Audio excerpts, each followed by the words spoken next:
So to start off, what I want to talk about a little bit is that the content that we're going to be looking at today, probably half, maybe more than half is stuff that you are familiar with. So we'll probably be revisiting some notions more than doing some in-depth learning. The idea is that we take some of these notions and we see how we can refine them. Now, I'm calling this a bit of a paradigm shift because systematically, this course, I have given it probably over 200 times over the past 3 or 4 years. And systematically, it can create some discomfort because we'll be talking about things that I might be saying, you should try and implement this, you should try and do that. And you might be saying, no, we can't do this. We've got unions and we've got, the training is done internally and we can't do it. And so, yes, there will be some discomfort perhaps in what I invite you to let me know this, because the idea is that we look at some of the things that we're talking about here and seeing if there's additional solutions, or that we can share solutions as a team based on our various experiences, instead of saying we can't do something. Well, can we take a little bit of what we're talking about and seeing if we can implement that? And slowly but surely change will happen over time. And we've seen this in many different companies where we started working with them 5 and 6 years ago.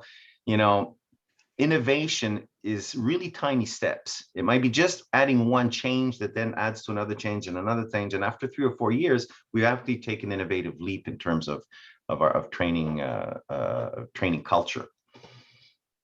So we each have our own sort of T&D paradigm for sure. And what I'm going to ask you to do is just keep a little piece of paper next to you so that you can identify, some questions that you might have or some things that you're noticing and that you'd like us to talk about at any time during the session. This is going to be a highly interactive session. So the first 5 or 6 minutes, it'll be more of a didactic presentation, but then we're going to get into the meat and potatoes of it. And it's going to encourage everybody to be very interactive with what we're talking about. So just quickly, I know that we're in this sort of new way of being informal online. So I'm just going to say this: the number of times that my kids disturb me during a workshop so far is 100%. Today is a ped day. I don't know if you have any children that are on ped day. They've already come to disturb me just before it started. I wouldn't be surprised if somebody else comes in. So my son Maddox has already come in. My son Noah isn't up yet. They're a little bit older than this. They're more in their teens right now, but I apologize. They will probably knock at the door at the very least. Today's objectives. So the course is divided up into 3 pieces. The first one, we're going to talk about the mindset of an instructional designer. And what that means is, as a service provider, or as yourselves that work with your internal customers, when somebody comes to you and says, I have a training project I'd like you to work on or be a part of, there are lights that start going off right away. Okay, and these lights are what going to allow us to be sure that we understand if the request makes sense or not. It doesn't have to do with what the content is, what the topic is, none of that stuff. Is the request a request that we can honor based on everything we know about instructional design, or do we have to negotiate with the requester? And that's going to be one of the very foundational takeaways from this project: is how do those lights go off right away, so that we're comfortable to look back at the requester and say, look, I like what you're talking about, but can we do this instead? Or maybe we should think about it this way. And we'll get to that. So that's going to be sort of the first piece. The second one is going to be learning theory basics. And we sort of want to go through this because when we sort of set the foundation for learning theory, we start to think about the way we design differently. The way we write will be different. The way we want to think about interacting with content will be different. And finally, we're going to look at a little bit more of the hands-on stuff. So we'll talk about learning objectives and our learning principles and all the things that when we start integrating this stuff into the training, we're going to take our training in terms of, has anybody heard of Bloom's taxonomy before? Okay, so when we think about training, we write learning objectives, right? Well, can our training actually take us to where these learning objectives are going? And how do we enhance the training as we're building it to sort of be sure that we're going to meet these objectives? And how far do we want to take the objectives? Do we really want to take say an online half-hour online training? Does it have to go right up to application or right into creativity? No, we can stay at a very basic level and think more strategically.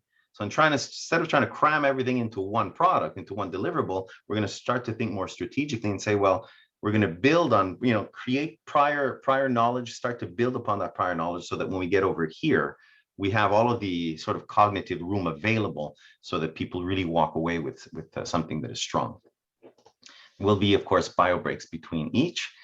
I'm going to ask you just to take a second to read what's on screen here. I'll put these up on screen briefly. What I'm going to be asking you, if at all possible, is if you're not uncomfortable, leave your microphones open unless you find that there's noise in the background. We're trying to avoid people saying to each other, oh, you're on mute, or, I can't hear you, any of these things. And we're trying to recreate a classroom environment. So if you're comfortable, please leave your microphones open.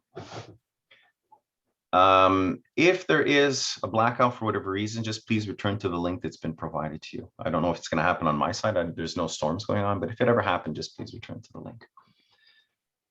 Finally, you're going to see this image on screen probably about 30 times over the next 3 hours. When you see this, it means that there is something that I'm going to be requesting of the group. So you will be interacting somehow when you see this. It means that there's an interaction. This, of course, you've seen before. It means that there's a key message that you might want to jot down or something. And finally, just for the purpose of this discussion, the words training, meeting, workshop, class, ILT, which means instructor-led training, VILT, virtual instructor-led training, that's what we're doing here. We're all talking about a learning event. So before I launch into this, are there any questions or any expectations going in that you would like to share? Okay, so I'm going to recount a little bit of a story, and then we'll get right into the interactivity in about 3 or 4 minutes. So as we all experience now, over the past, I don't know, 10 years, maybe give or take, we are being bombarded by information. The world is being bombarded by information, right? So I want to see if you recognize yourself in the story that I'm about to tell. Whoop. Oh, that's unfortunate. The animations aren't working. Okay, I apologize for this. But you basically, what I'm showing here is that I get up at around 5:30 in the morning, and right away my phone is waking me up, right? I get up, I go for my jog, whatever it is. I come back home, I have to start getting my kids organized. I might pick up my iPad to see what the weather is, to maybe go on a YouTube video of a TED Talk or something like that. So I'm already immersed in technology from the second that I get up, even if it's the screen over here. I'm going to drive my kids to school, and I'll already have another screen inside of my car. I've got the screen here. I can connect, my phone will automatically connect to the car. I can continue interacting with a digital environment, even as I'm driving my kids to school. My phone, of course, is always in my back pocket, so it's linking to everything around me, including my watch. If I forget my phone somewhere, I at least have my trusty little watch that's to tell me, well, I've got an email that just came in. Maybe I can even watch some news. And of course, in the middle at the bottom, my layout in my office, I work with 3 screens. In the end, every second, from the second that I wake up right to the second that I go to bed, if I do not consciously make the effort, there's always some form of information that I have so quick access to that it's nearly becoming difficult not to want to access that information, right? So in my family, we try and control it as much as possible. We don't allow digital stuff at the table. My kids are only allowed to 6 hours of digital consumption a week, these types of things. But what does that mean for us, generally speaking, is that our brains are being overstimulated. And of course, the symptom to that is that our brains are being distracted. Now, worse than our brains being distracted on a day-to-day basis is that ultimately we are craving this distraction. And it's not always a conscious craving, but sometimes if you forget your phone, how many of us here, if you actually got into your car, let's say you didn't have a watch, because my watch is connected to my phone. Let's say you get into your car and you forget your phone. Show of hands, how many people will turn around and go back and get their phone? Yeah, most of us will do that, right? And yet, okay, let's say 10 years and less. I've had a phone for, I think, about 12 years. Who's had it for more than 12 years? Show of hands. I mean, a smartphone. I'm not sure. So let's say 15, 20 years ago, we didn't have phones, right? We could actually get into our car and not worry about missing a call. Now we have created situations where we say to ourselves, if I don't have my phone and I'm in an accident and somebody called, this was all true 20 years ago, but today this distraction, it's not connected to my car, and I don't have my playlist, and we're really immersed inside of this. Now, what has happened is that when we actually get the distraction, we're getting a hit of dopamine. Okay, and dopamine is a pleasure chemical that will be released super micron levels when we eat, when we're having a romantic moment, or just taking a walk with a friend or something like that. And of course, every time that we consult some form of social media, we're getting this hit. Now, does anybody here watch YouTube or Facebook or even TikTok? Anybody? Show of hands. Anybody involved in that? Okay, so who likes TikTok? I don't watch it personally, but anybody a TikTok user? Okay, so what would you say? Facebook? Yeah. Okay, so every time we go onto Facebook and we start scrolling, we're looking for that distraction. Sometimes even inside of Facebook, there's sort of these TikTok little, quick hits, and then we go for another one. And all of a sudden, 45 minutes have gone by and you say, holy crap, I got to get up and do something, right? And I'll take my phone with me. This is called the novelty bias. The novelty bias is essentially your brain that's asking you for new information on a regular basis. And of course, that hit of dopamine. Now, this is the discussion I want us to come to. How does that impact for yourselves training and development? We are being hyper distracted.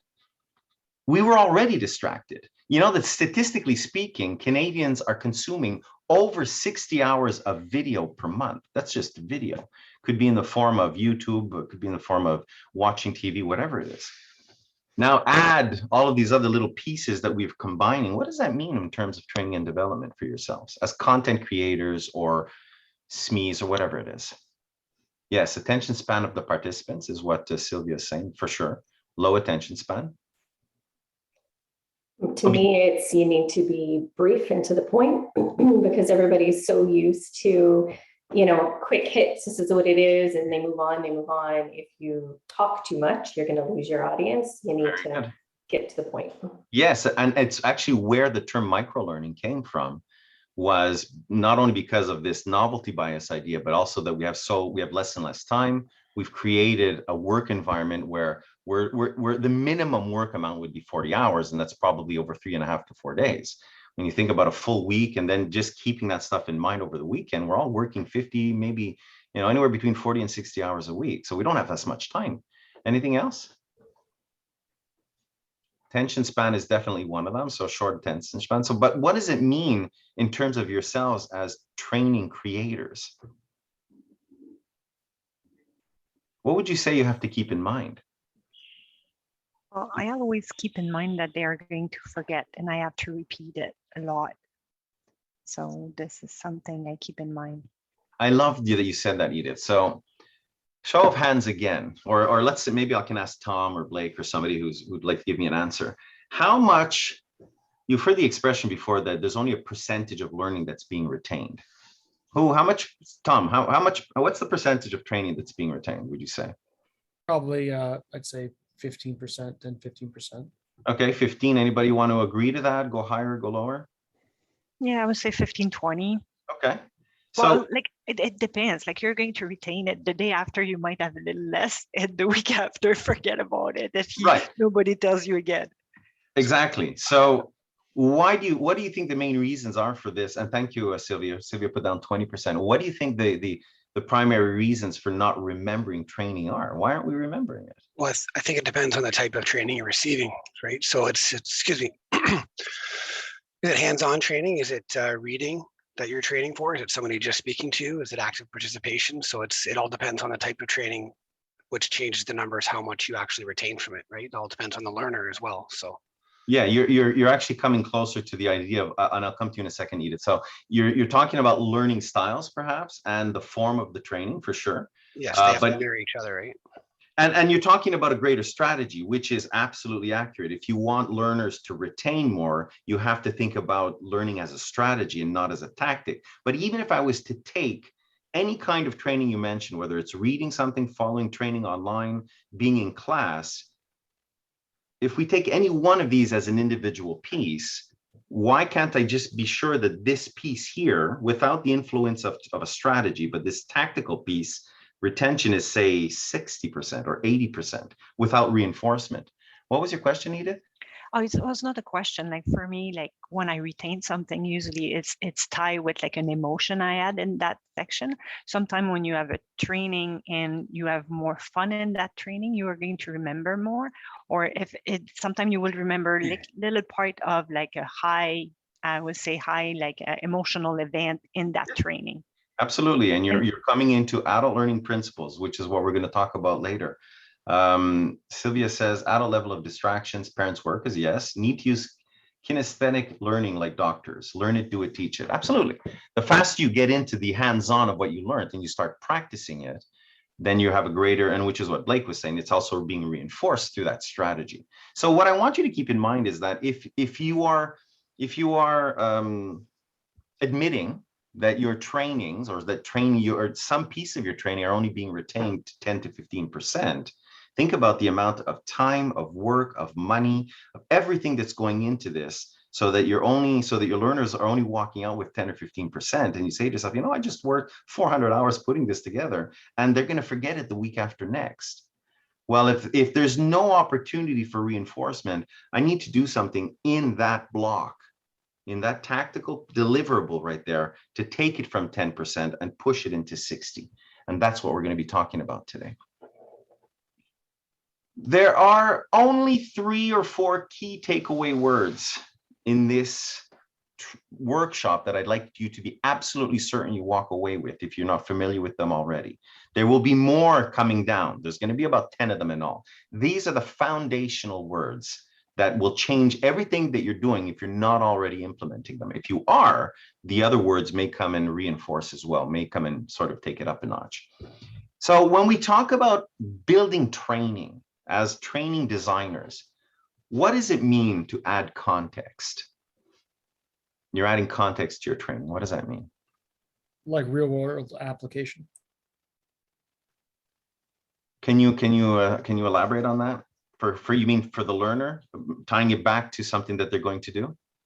Yeah, so like it's one thing to give them like a theoretical overview of like a skill or knowledge or whatever, but showing like the practical application, like we deal with operations of equipment. Like I can talk to them all day about what these percentages mean and why we need to have them or whatnot, but actually showing them in application when they're using the equipment and having them understand why this like a piece of machinery works or whatnot. It adds the context of what I'm talking about in the practical sense. Okay, thank you, Tom. I do agree with you, but I'm going to break your response down in just a moment. Anybody else want to respond to that? Or you are basically all in agreement with that? Yes, no? Yeah, sounds good. Okay, let's go forward then. What would relevance mean then? Kind of as Tom said, relevance is the why. Relevance is the why. So what Tom gave as a response is critical. It is how you're going to use this back on the job. Context would be what in that case?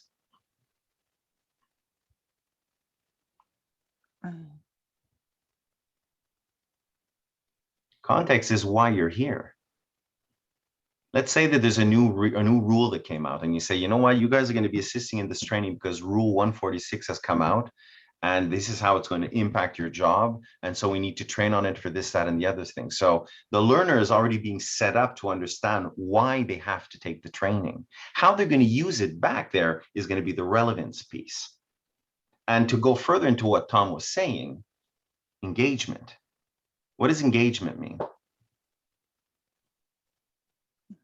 Well, to me, it's like they want to do what you ask them to do.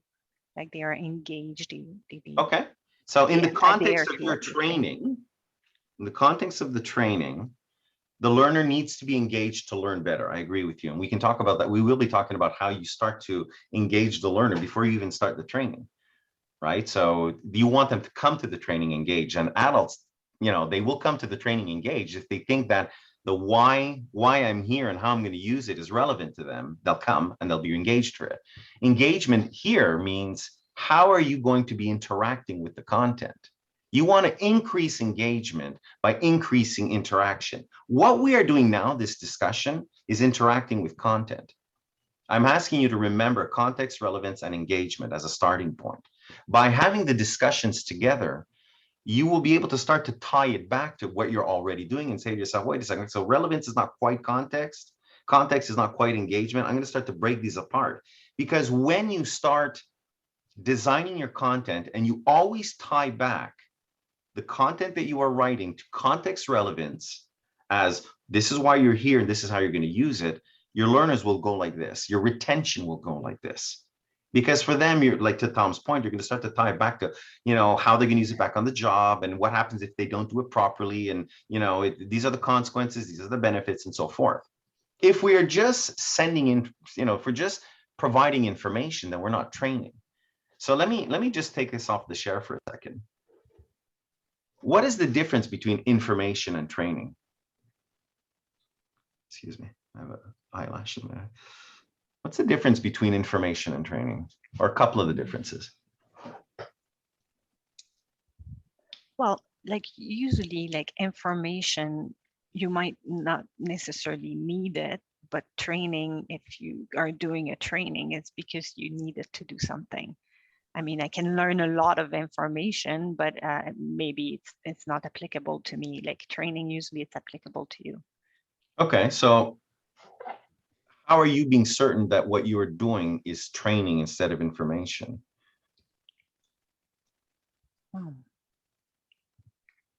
Because what you're saying is would be sensible in the sense in the sense that you've analyzed the need, you found out a need, there might be a learning gap, and you say, well, we're going to build training because there's a learning gap and we've got to build upon that. Right.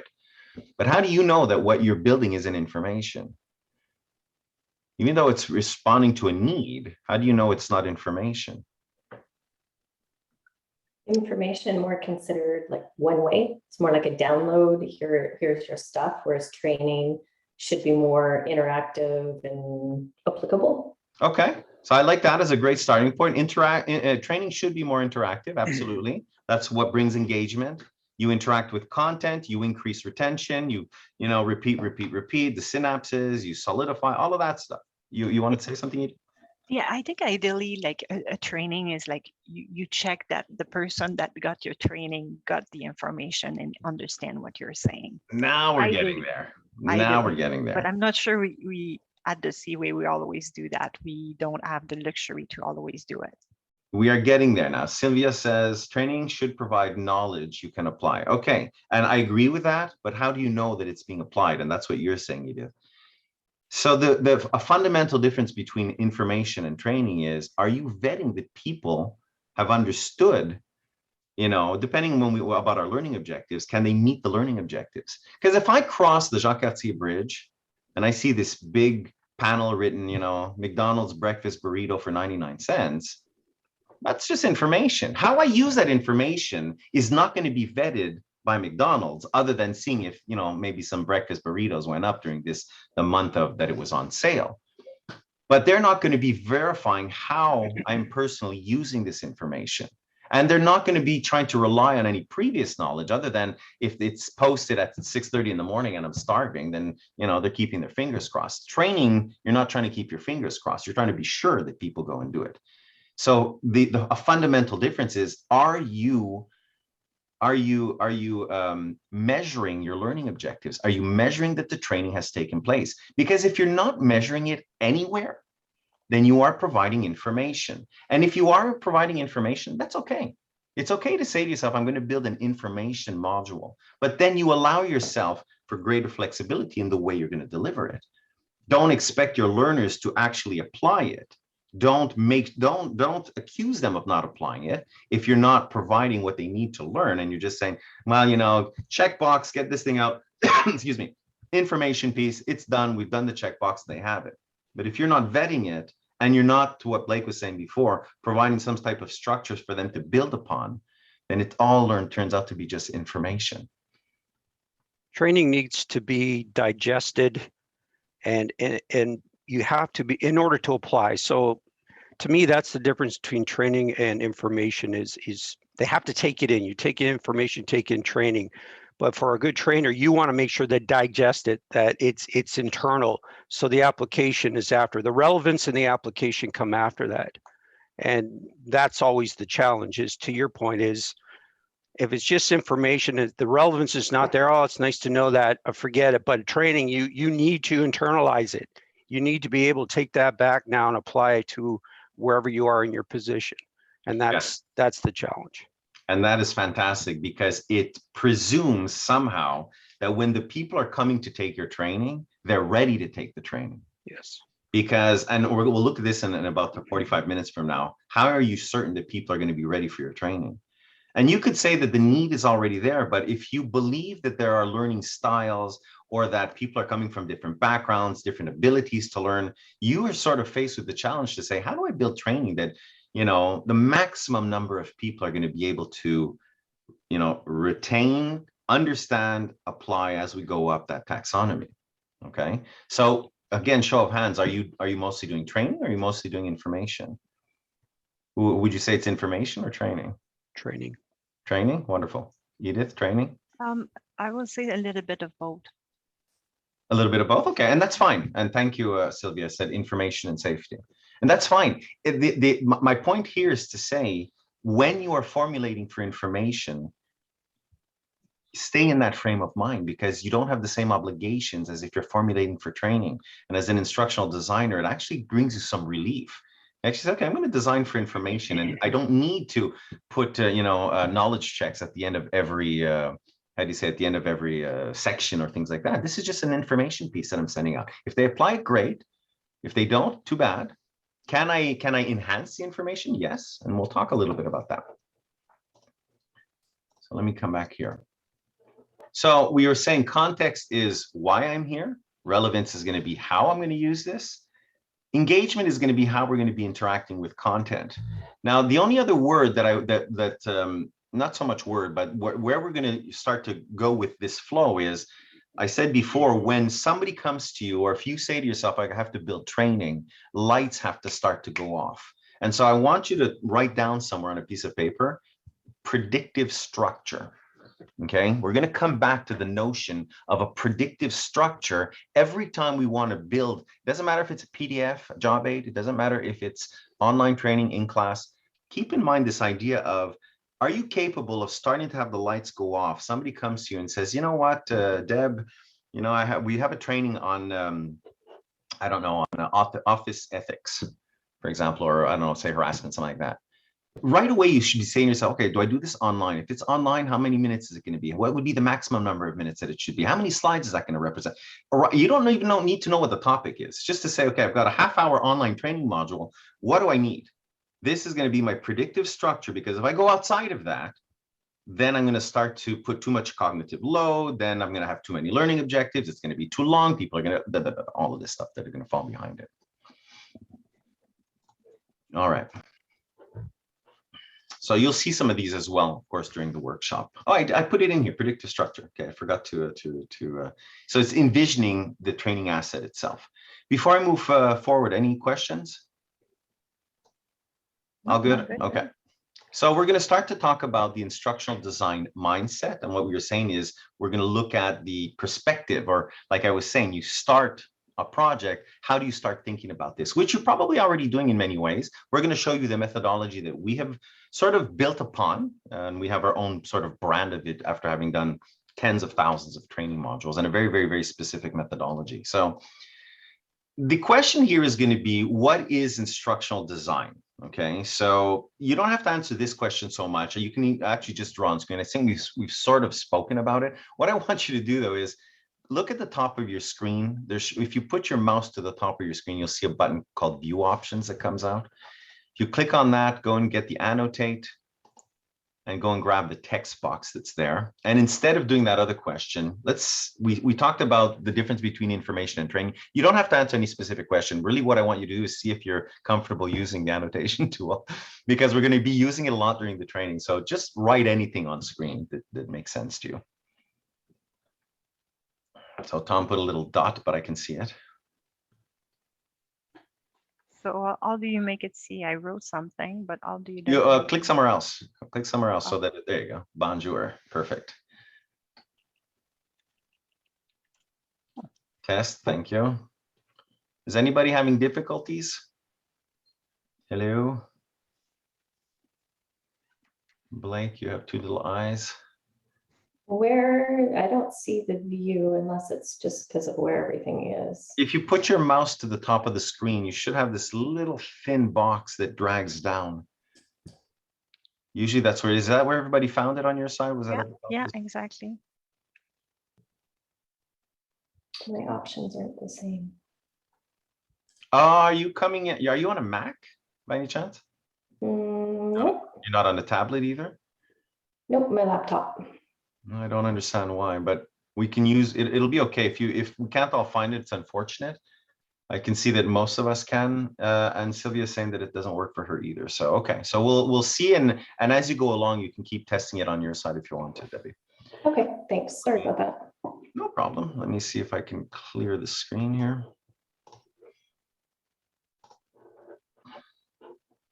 All right, so the first sort of foundational thing about instructional design is what is called learning theory. Now, these are just some of the authors, the really foundational authors to learning, that when you go through the grad in instructional design, you're at the very least, you're going to be talking about Kolb and Vygotsky and Piaget and Bloom.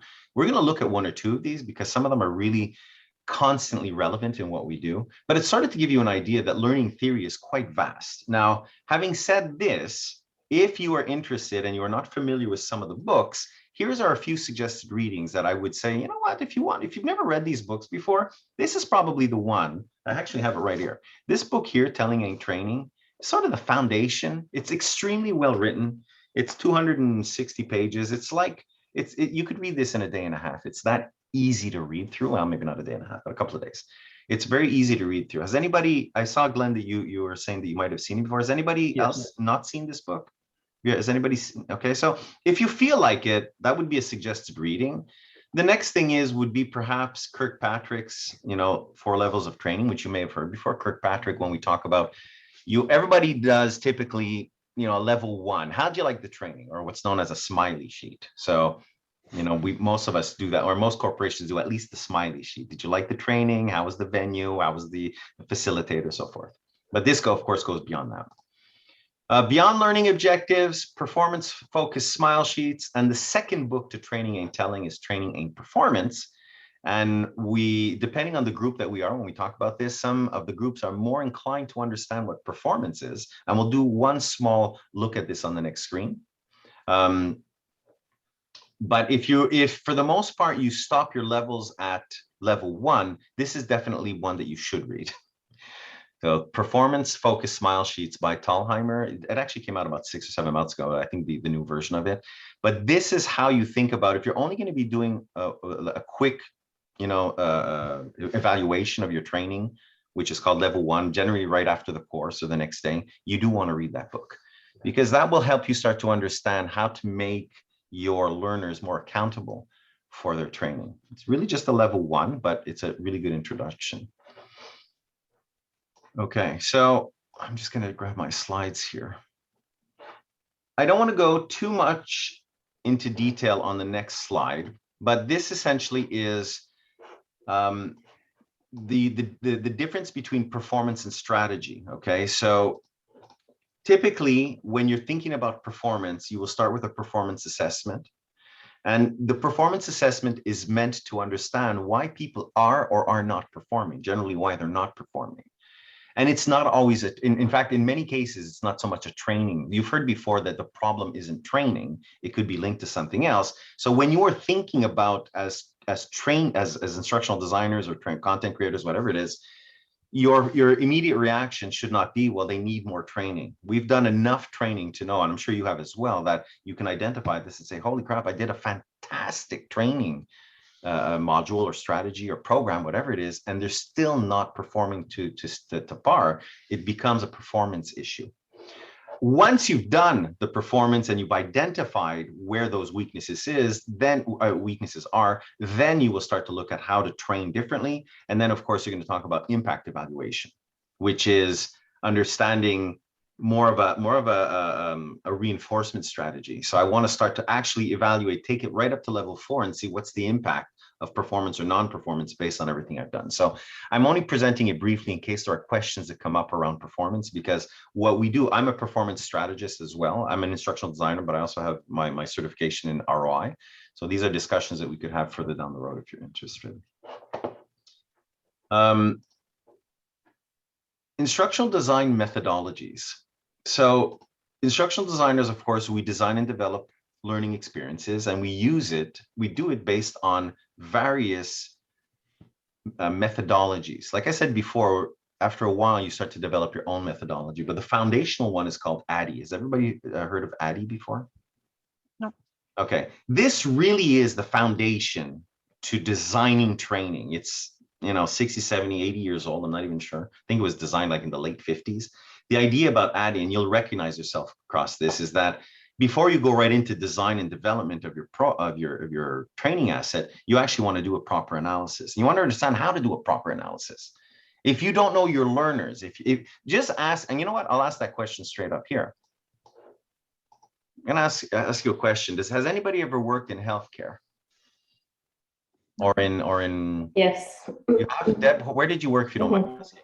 Was it not specifically, what was it, a pharma? Was it a professional order? Yeah, I'm a registered nurse, so it was at a hospital. Great, then you might not want to give the answer away once I ask it. But so Deb is your hotline, okay? And you're allowed to deflect any question over to one of your colleagues.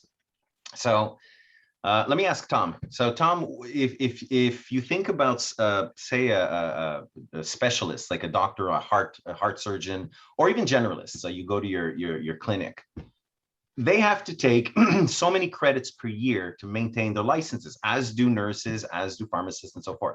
So if you're building training for a specialist, when do you think that they're going to follow the training? More than likely on their own time outside of work, or they're going to have to go to like a specialized center with their peers and discuss it, like hence like the conferences and whatnot that they have to go to every year. Very good. Symposiums, ad boards, whatever it is. Absolutely. Now let's take it down a notch and say you're designing online training for them. So I don't know what it is. Let's say that there's nothing's coming to mind offhand, but let's say that they want to present some new therapeutic research results or whatever it is in diabetes. And so you're part of the pharma organization. You say, well, we're going to design an online training module for the Montreal Heart Institute specifically. For all the cardiac surgeons and all of those people. When do you think that they're going to take that training? And you can remember, Tom, you can deflect the question, maybe ask one of your colleagues if you want. When they're going to take that training? Yeah. Probably at home. I doubt they would take it at work. Okay, so go more specific. Not where is at home? So when at home? When? Like in the evening, probably. Okay, more specific. Go super specific. Like give me like at 9:32 in the evening, or like after supper, before bed. So late at night, probably when they're fatigued. Okay, so let's say 8 o'clock. Edith, you look like you want to share your response. Well, when I do training for myself for the Seaway, and like it's like I will do it like just before work type of thing. Like I will just take half an hour before work or stay a little bit longer after work, because once I'm at home, forget about it. Like my life is just going to be and I cannot do it. But like if I want to tackle something that, sometimes you want to do something and you don't really have time. Like I just start a little bit earlier. Let's say I would start at 7:30 instead of 8 and just like go for it, or like use my lunchtime. I do that all the time. Like, and I will stay there and read stuff. Yeah. Just go fast, and you do it fast. So you read the table of content, and I call that doing in diagonals. So if you listen to a video, if you can, you're going to do like the 1.5 pace, or like you're just going to go to the stuff you want. Things like that. That's what I do. So that's a great response. They do the same. Yeah, and you see, I was saying before, I am literally up at 5:15 in the morning. I come back from my jog, whatever it is. I am mossy by 6:30. I have my first coffee. I could actually sit down and take some training. I wouldn't want it to be 4 hours, but I could actually sit down and take some online training. So Deb, with the responses you've heard, would you agree or disagree? So Edith was saying, I think just sort of before going into work, or certainly before coming back from work. Tom was saying definitely in the evening. What you mean? Do you have experience with that at all? I would agree with both of them. I think what happens is you crunch it in when you can, unless it's a scheduled Yes, live event. live event. Like, so when I was working on the floor, if somebody was coming in to do a presentation for, whether it's a new procedure or whatever it is, you were scheduled and you attended the training, similar to what we're doing right now. Right. Other than that, if it's some of those knowledge-based things that you need to do for certification purposes, a lot of that is happening within the 6 weeks prior to when you have to file your papers to get your certification back up, to maintain that.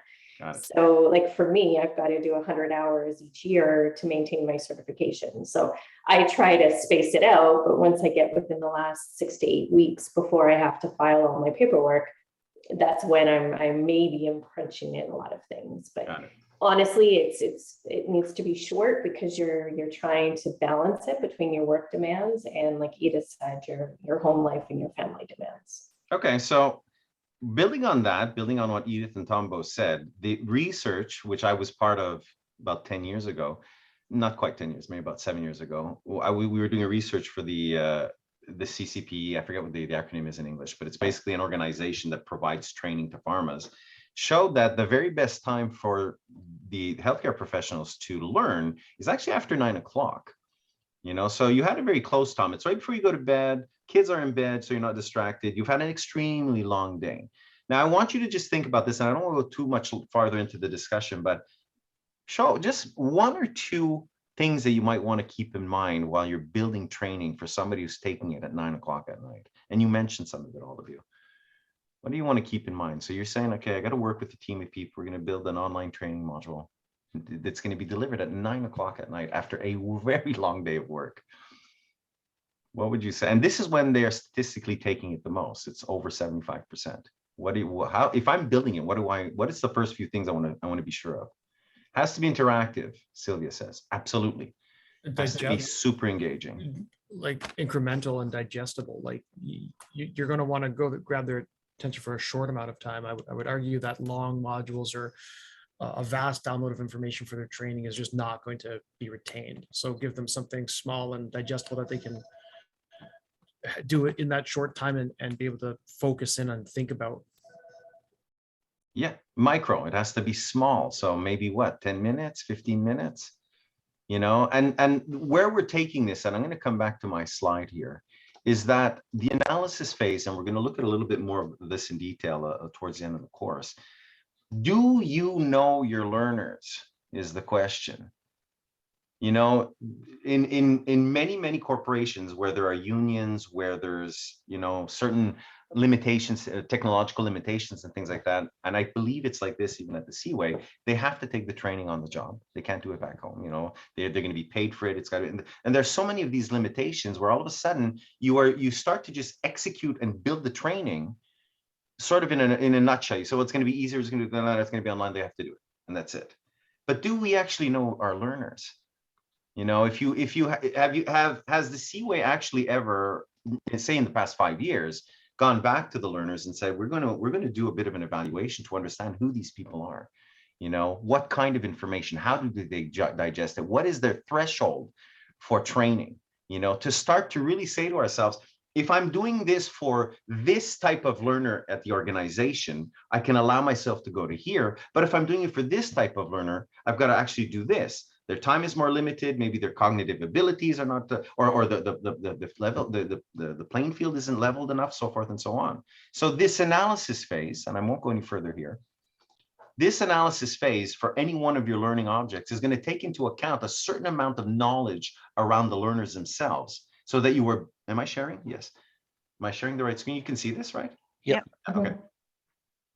So there's a piece of this where we need to know the people that we're talking to be sure that we're building it really relevant for them. And then there's the whole other piece of the analysis that is specific to the content that we want to be able to deliver. And so it is the most important phase of designing training is analysis, and probably the phase that is neglected the most.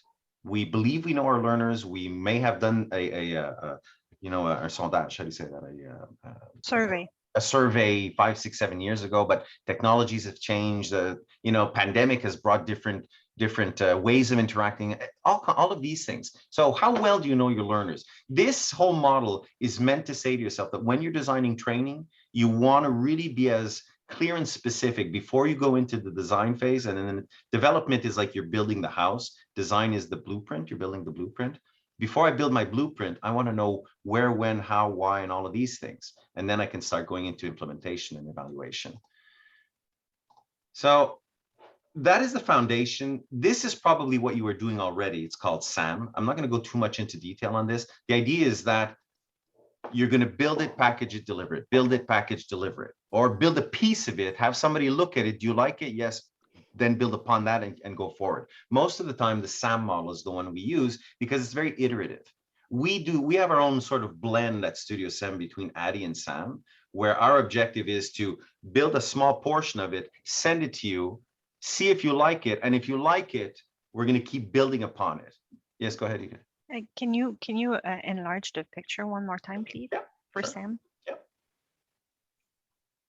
Thank you. So in other words, you're looking for some information here, but you're not doing an in-depth analysis. Most of the time, training does not afford in-depth analysis. So what are we going to do? We're going to prototype. Instead of building your full module and having somebody look at it and say, what do you think? Build it in chunks. There's a method so that when you get to the end of your house blueprint, when you start building your house, nobody's going to come in and say, holy crap, can you add a room on? You're like, oh my God. Adding a room to a house is more costly than building it as part of the house originally, right? Renovation is more costly than building going in. And this is what we want to be able to do, is prototype smartly. And we will look at the phases to doing that a little bit later on again. So we're going to take a break in about 15 minutes. I want to go through one last thing before we sort of go into the next phase. Read what is on screen, okay? Take 2 minutes and do a show of hands when you're finished reading, please.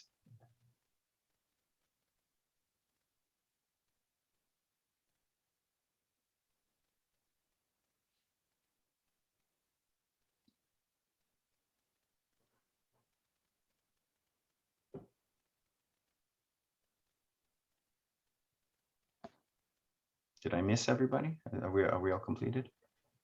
Okay, so the question is going to be this. We're going to start to look at the methodology. We're going to start breaking down each step now, because like I was saying, you want to be able to build something incrementally. And if you're not afforded that incremental system, sort of that rapid prototyping system, you want to be able to start. Has anybody ever read the book from Stephen Covey, The 7 Habits of Highly Effective People? There's one you have. Do you remember what or Blake? Do you guys, one of you remember what one of the main takeaways from that book is? Sharpening the saw. Yeah, sharpening the saw. Very good. Another one? That's not the one I had in mind, but that's true. You're absolutely right. Start with the end in mind, right? You need to know already what your destination is before you start going towards that destination. So I'm going to put you into breakout rooms just for about 4 minutes. Okay. What I want you to do is ask yourself, based on what you've seen now, somebody's coming to you and saying, you know what, here's an ILT, an in-class training that we do. I want to turn it into an online training module.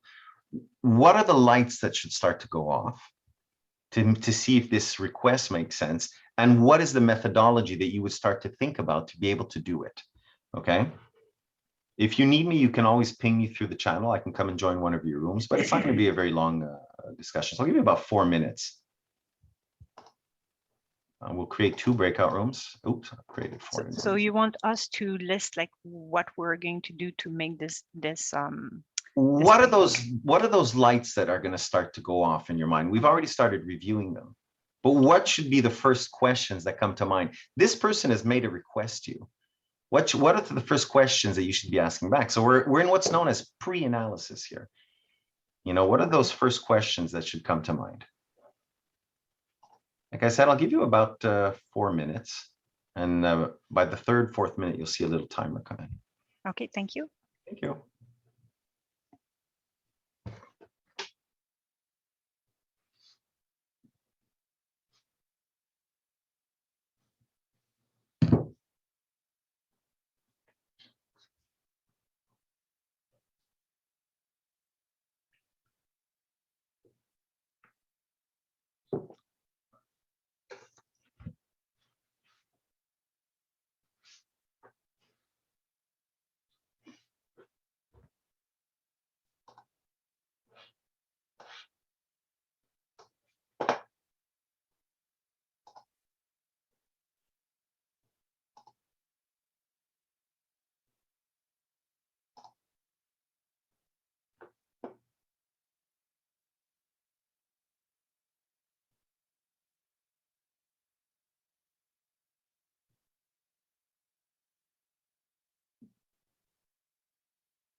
All right.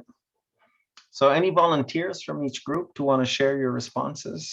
The question is, somebody comes to you, they ask you to do this, lights start going off. Tom?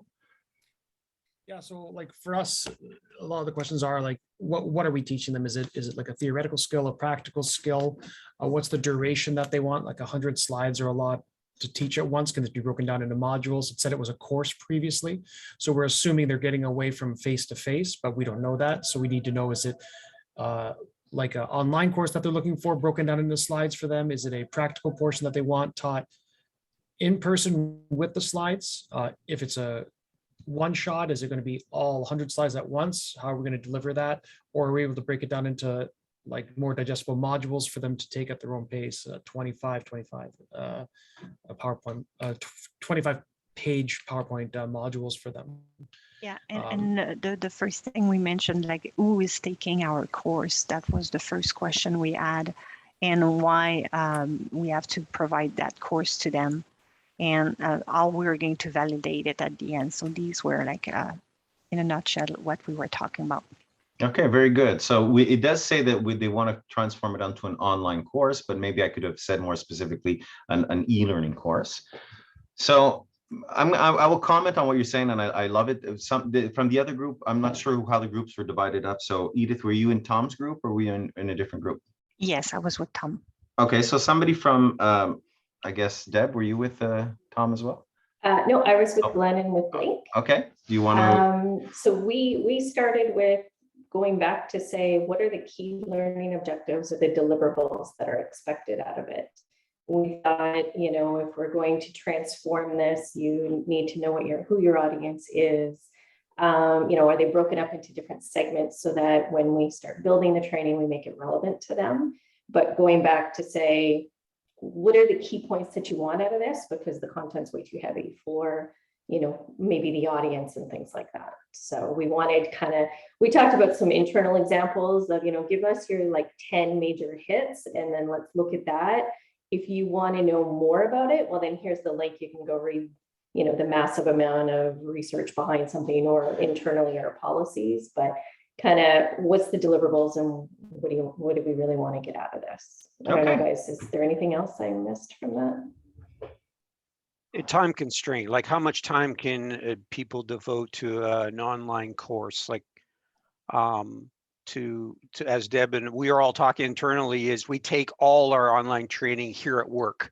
So, you know, a 3-hour online course is not a lot of us can take 3 hours out of your day to do that. So it's, you know, condensing, understanding it's a media material, condense it, pull out, take away the waste, pull out the meat, and somehow deliver the meat that you can retain and take away, instead of this dump truck of information from a policy that you're just going to get lost in. That's the challenge. Absolutely, especially as we started before by saying that only 10% or whatever the number of percentage of content is being retained, and that's only if it's being reinforced.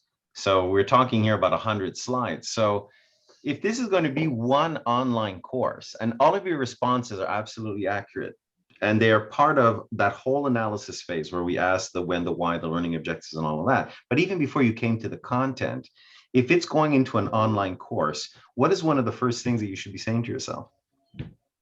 It's going online. So how long does an online course, how long can an online course last reasonably?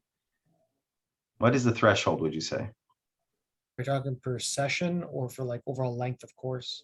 This is only one course. The request here is an online course.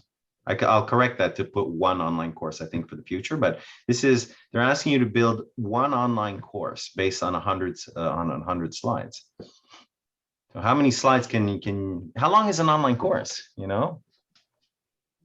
Any training I've had, formal training in the past, is tutorials. Anything more than 15 minutes, you start to lose people. 15 minutes. Go ahead, Edith, you're on mute. That's $50 more that I invoiced for this course. I would say, like, usually when I do a training, it's a 15-minute, like 15 minute to max 20, like with the intro and conclusion. Yeah. And I give them 30 minutes to do it. But in reality, it's just a 15 minutes of their real core. Yeah. That's what I do. often the way we evaluate training time is you say oh, Sylvia has joined us. Sylvia! There you go. You joined us, Sylvia. Wonderful. Usually when we calculate learning time, what we're going to do is see what the duration of, say, the storyline content itself is, and then we'll add the duration of the resources on. So if you say at the onset, this training project, this learning event will last 40 minutes, including all resources, otherwise it'll only be 15 minutes. But now you're getting somewhere. So Glenn, you said 15 minutes, Edith, 15 to 20. Conceivably, depending on the markets, we can build up to 30 minutes, maybe 35 minutes. But if I'm building a 20-minute module, how many slides is that? A lot. Not that much. Not that Usually I count like a minute per slide, but Right. like you can have like some slide a little bit faster. I try to have one idea per slide, or having it interactive going on one slide. Yeah. So 100 slide for me, that was like the first thing. I was like, no way, you can no way have 100 slide That's in right. one training. It's way too much. But then the question is this. So if we're talking 20, 25, maybe 30, maybe 35 slides, like you said, depending, 45 seconds to a minute and 15 seconds, give or take. So do your courses match that predictive structure?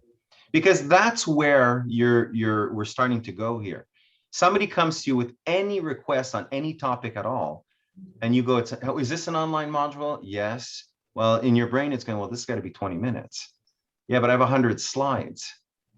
And how many times have you, people here in this workshop, have you taken a class where the facilitator starts to accelerate at the end of the class, right? I got to get through my slides. And all of a sudden, he or she is trying to get through 100 slides, and it was never possible to begin with. I told you at the onset, I have I think in this deck, I have 75 slides. I'm only going to present about 40 because my messages have already gotten across. Now what we're getting into is how to, refine the takeaways here. But if you are trying to fit this in, then that's it, you're done. So the second you start to work on a project at the Seaway organization, you should already start to have these predictive structures in place. If it's a 1 hour ILT, how many slides is that? So 1 hour instructor-led training, how many slides is that, Edith? I would say 45. Yeah, and that's a lot, because if you have an interactive course, 1 hour is probably just 22 slides. Yeah. Because you're going to be If it's speaking interactive. 3-4 minutes on each of these. Yeah. Which means I'm going to be running through my last 10. If it's a full day course, how many slides is that? So it's 3 to 3.5 hour sessions, morning and afternoon. Now, remember, you've got to, who was saying it before? I think it was Tom. You've got some hands-on stuff. They've got to practice in class, whatever it is. I don't remember. But, in some cases, you actually do have, like, you'll do a morning of theory and an afternoon of practice type of thing. How many slides is a full day of ILT? 75 to 100. And yes, that's possible. 75 to 100 is possible. Absolutely. It's 6 hours. Yeah, why not? 6 Well, hours. it always depends. Like maybe they count their slide differently, I agree with you, but this idea of having a predictive structure will be sure that if you're saying I'm going to an online course, you're going to see if the request is reasonable. I have 100 slides. I got to get them all in there.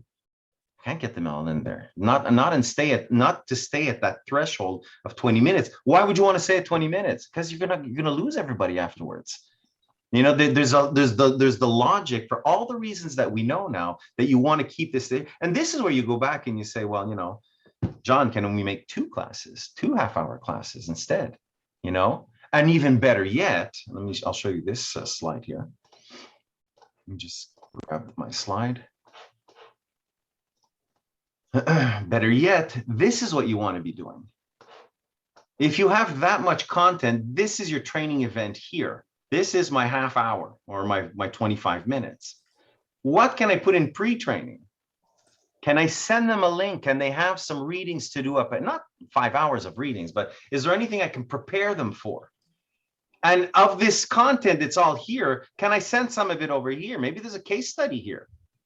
You know, maybe I have 3 case studies. I'm going to use only 2 of them in the training, and I'm going to create 1 case study that's going to be literally 4 minutes long inside of your LMS. And a week and a half later, I'm going to click on a button. I'm going to send it out to them, and they're going to say, oh, you know what? Natalie was doing this, that, and the other thing. How would you respond to this? It'll reinforce. It'll allow you to see if there's retention and all of the other things.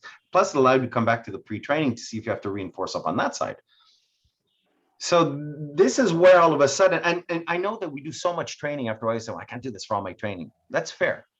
But the reality is that the more you build into this sort of strategy of preparing the learners, somehow extracting some of the content from your training event, putting it up at the front, and then reinforcing afterwards, you're going to start taking your training from, you know, remembering to understanding to application. And you're going to go from this 5-10% into, you know, 20, 30, 40, 50%. And also to see if, to what you were saying, Glenn, there's only a few key messages that I'm really going to retain from this. What are those? Can I just play on those key messages? And then if there's some hands-on stuff, well, let's do it as a team like we're doing here. Let's exchange. Let's see if it's feasible. How can we think about it differently and start building in all of those practices there? So we're coming up on 10 o'clock. We're going to do a quick pause. Let me put this screen up. So 6.1 minutes. It'll be 6 minutes. I am sharing, am I? Yes. I'll just grab my button here. We'll put it down for 6 minutes. So if you want to have a quick bio break, I'll be waiting for you in 6 minutes. I'll stick around in case there's any questions.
How many training sessions do you do, Eduardo? How many different courses do you mean? Yeah, par semaine. Est-ce que tu fais beaucoup de training online comme ça? En ce moment, c'est autour de 2 à 3. Mhm. Ça dépend. L'entreprise arrive à une place où on a un peu plus de place dans mon horaire. Je dirais mars, avril, mai, là, c'est très, très, très occupé pour nous autres en termes de sécuriser du travail pour le restant de l'année. Fait que tous nos grands projets ont été signés. Le restant, ça va être des beaux projets qui vont rentrer au fur et à mesure, mais là, je peux me permettre d'en faire un peu plus. Tu vois, moi, je suis une biologiste, je ne suis pas un graphic designer ou anything. J'aime beaucoup cet aspect-là, là, mais ce n'est pas mon rôle premier. C'est juste qu'à la Voie maritime, on n'a pas vraiment de département qui fait nos choses. Quand ils m'ont commencé à faire le training, ils m'ont dit, oh, tu fais juste nous donner le contenu, puis on va partir avec. Puis finalement, c'est pas ça du tout. Je me suis ramassée à devoir en faire. Puis c'est comme, it's a big learning curve in the sense that, ben, j'ai pas de temps pour me former pour le faire. Fait que Ben oui. c'est pas si facile que ça, là. Donc, Non, puis on voit ça dans beaucoup d'entreprises. Il y a des experts. Mettons, ça peut être, je ne sais pas moi, chez CAE, mettons, il y a des bons représentants aux ventes. Ils n'appellent pas ça des représentants en vente parce qu'ils signent des projets de 70 millions, là, mais des développeurs d'affaires, mettons. Et parce qu'ils ont été très bons pendant les 10 dernières années, ils les prennent et ils disent, bah, tu vas les former, toi. Puis ils ne savent rien de la pédagogie, ils ne savent rien des principes de formation. Et là, ils ne savent pas comment livrer. Puis on se retrouve justement avec des projets qui sont tellement surchargés que les gens n'apprennent pas. Puis après, ils se disent, mais comment ça se fait qu'ils ne sont pas aussi bons que toi? Ben, la stratégie n'est pas là. Oui. Moi, je vois ça beaucoup. Tu parlais, quand j'ai travaillé avec Sophie, elle m'a montré beaucoup de choses, là. Une des parties, c'est quand on a terminé le training, puis qu'on fait une évaluation ou quoi que ce soit, quand tu as montré un livre tantôt qui parlait de la performance, moi, c'est là-dessus qu'il faut qu'on travaille beaucoup. Ce que j'ai mis dans mon training, c'est parce que c'était des choses que je voyais déjà sur le terrain qui étaient manquants, lacking. Donc, c'est pour ça que je les ai mis dans le training. Mais malgré le fait qu'on fait un beau training ou qu'on essaie de mettre pas trop d'informations, quand je vais quand même sur le terrain, ça arrive encore. Il y a des gens qui l'ont, puis d'autres qui l'ont encore pas. Puis là, dans ma tête, ça me fait, qu'est-ce qu'il faut que je fasse? Faut-tu que je le prenne par la main pour y faire avec lui? Mais Je je suis sais content plus. que tu m'en parles, Edith, parce que tu vas me permettre finalement de mettre à l'écran quelque chose que je n'étais pas certain que je mettrais. On va parler brièvement de performance dans ce cas-là. OK. On va prendre 5 minutes parce que ça va peut-être te permettre de réfléchir autrement. Quand justement tu dis, bien, mes formations, il me semble qu'elles sont bonnes, mais ils ne performent pas au travail. Puis je vais mettre de quoi. Oui, vas-y. Non, mais c'est bien. C'est comme quand je suis arrivée à la voie maritime, l'affaire la compatibilité des matières dangereuses. Je ne sais pas, ça fait combien d'années que Santé et Sécurité fait des présentations là-dessus, qu'est-ce qui est compatible, qu'est-ce qui n'est pas compatible. Mais quand j'arrive sur le terrain, j'étais là, voyons, c'est pas compatible. Tu es Oui. supposé le savoir. Tu as ton tableau ici, là. Regarde, c'est ça, il faut que tu utilises. Puis les gens ne l'utilisent pas ou pourtant, ça a été montré comment l'utiliser. Oui. Puis ils ne l'utilisent pas, ils ne l'appliquent pas. Puis là, je leur demande, puis ils disent, ah, ben oui, c'est vrai. Puis là, je dis, ben oui, c'est ça. C'est pour ça qu'on vous le dit, qu'on vous le dit à chaque année. Tu pourrais peut-être être intéressé à ce livre-là. Comme je te dis, c'est une ressource additionnelle, là. As-tu déjà entendu parler de ce livre-là? Ben, je le vois pas, là, mais. Oh, mon Dieu, si je faisais un partage, ça aiderait, hein? Voilà. The Six Disciplines of Breaking. Ah, non, je connais pas. Je vais en parler dans quelques secondes. Ça pourrait être quelque chose qui t'intéresse parce qu'ici, on parle d'alignement. Tu vois, le premier D, là, je pense que j'ai un petit bloc qui m'avait. Le premier D, c'est définir ou aligner aligner la performance avec la business, avec with business objectives. We're going to start over because I don't want to take too much time. We do have still a fair amount of content, so the others can join us when they return. So Edith brought up something we were talking about before, which was there are situations where indeed there's training that's being delivered, and yet we go back on the job and we say, how come the individuals aren't quite performing the way we expected them to? So I'm going to show you something. I only want to take a few minutes on this. I was talking about before that there are some groups that do have a bit of a more vested interest in performance and how training actually plays on the outside of performance. To start this off, I'm going to show you something on screen. So this is called Gilbert's behavioral engineering model. It's been adapted. It is another one. I think it was researched in 1967, sometime around there. The question is, the first step, even before you get into training, of course, we talked about understanding needs and things like that, is what is business alignment? So is your training aligning really and truly to business, to what the business capabilities are? Now, there are two factors that come and influence on performance. So we're not talking about training, we're really talking about performance. Performance is defined as what people are doing and how well they're doing it. That's what performance is. There are two primary influencers: the environment where the individual is trying to perform and the individual, him or herself. So what I'm going to do is I'm going to bring up on screen 6 bucks. These are the top 3 for the environment where the individual is working. These are the top 3 for the individual, him or herself. I want you to take your annotation tool and just tell me, which do you think is the one that influences performance the most? The 1 or 2, it's fine. So maybe circle it.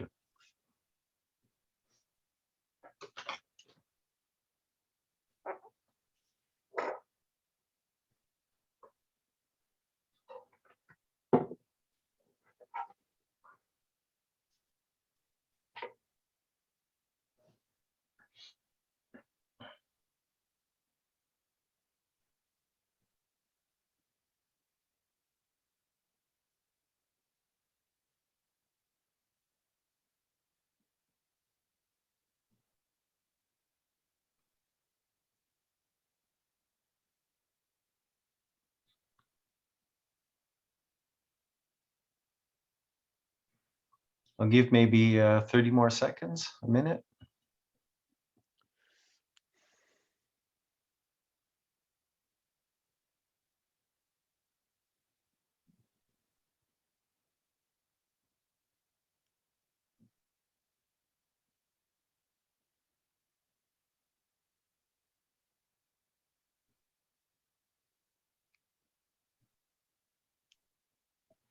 All right. So the question going in was, if we're designing proper training and we're doing it the right way, strategically as much as we can, why, when I go back on the job and I look if people are performing, they're not necessarily performing either to standards or let's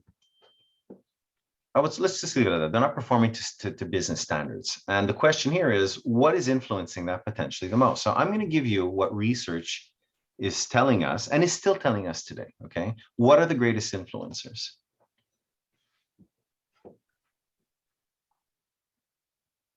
The key message here is that if you're saying that there's a problem with capacity, in all likelihood, you might have hired the wrong person, and that's possible. So we're not going to go down that route so much.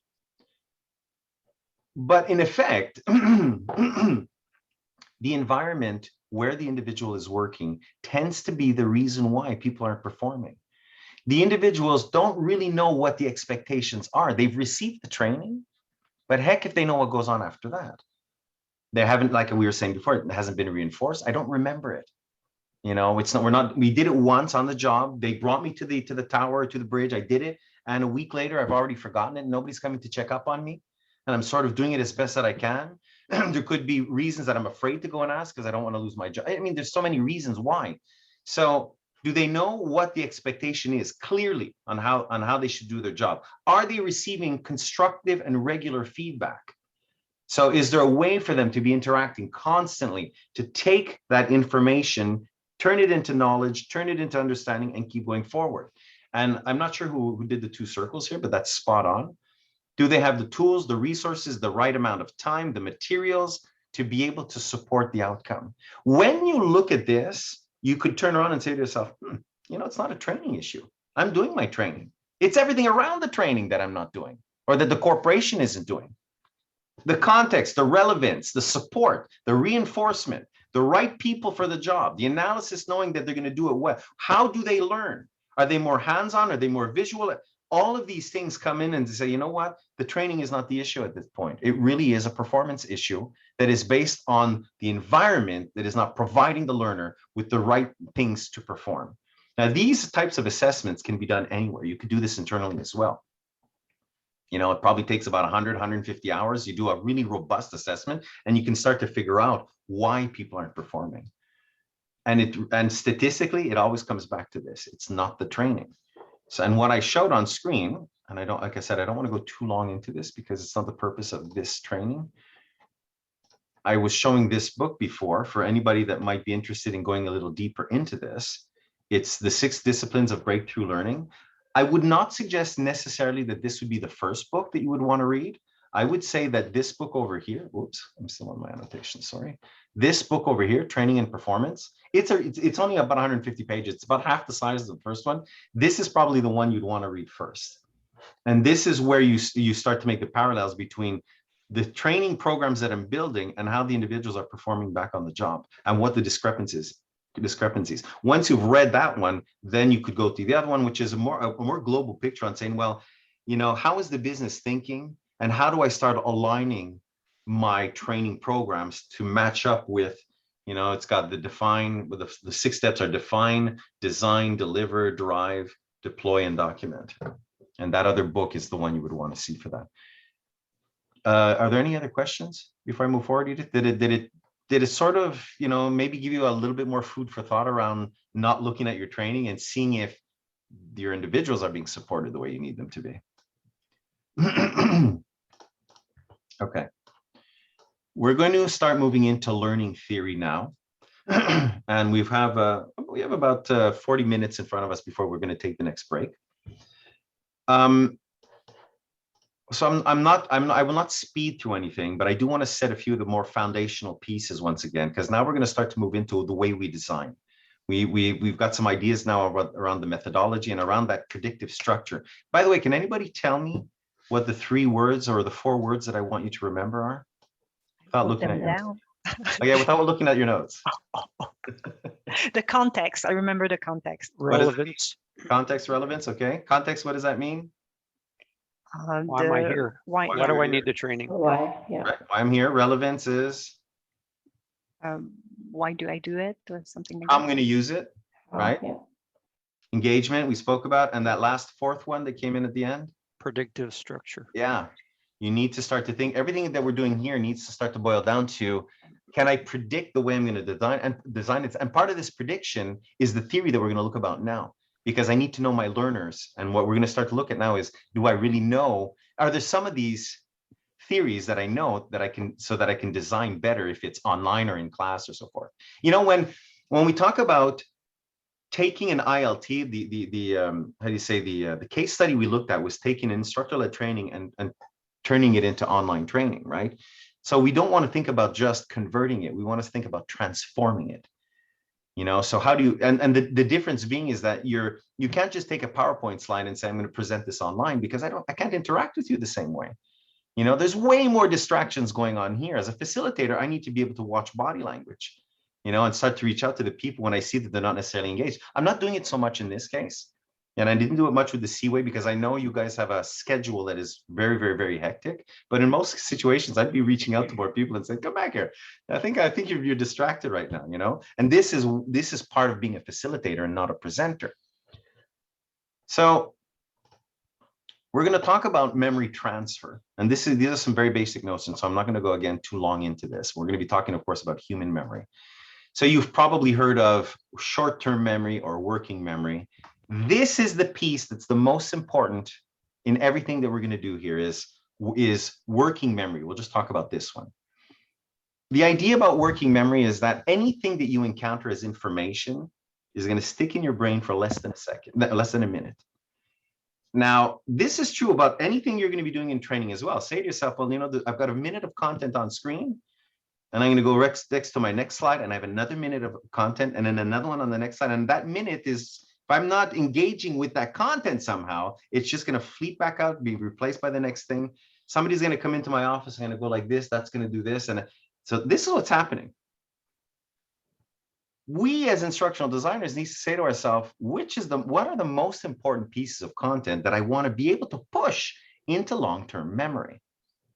Now, I'm going to give you a number. Do not write it down, please.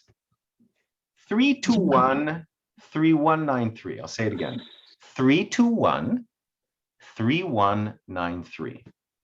Let's just leave it there for now. 321-3193. Now, working memory is stored and retrieved sequentially, which means that I'll be able to spit it out in the same way that I received it. Glenn, do you know what the number is that I just gave? 321-3193. Very good. Deb?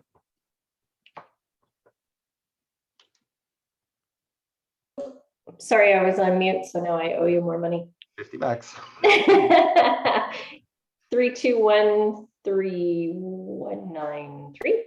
Okay, we're starting to get some trickle, it's known, right? We're losing some refinement, but by virtue of us repeating it, we've just reinforced it for everybody else. Edith, can you say it now? 3213193. Very good. Sylvia. 213193. All right, Edith, give it to me in the other way, backwards. 3, 9, 1, 3, 2, 1. Okay, 1, but 2, 3. okay, so do you see that the idea is that we're storing sequentially, and it's so much easier to give it back to me in the same way that I told you. Remember the game Simon? Blue, yellow, green, blue, yellow, green. It's sequential.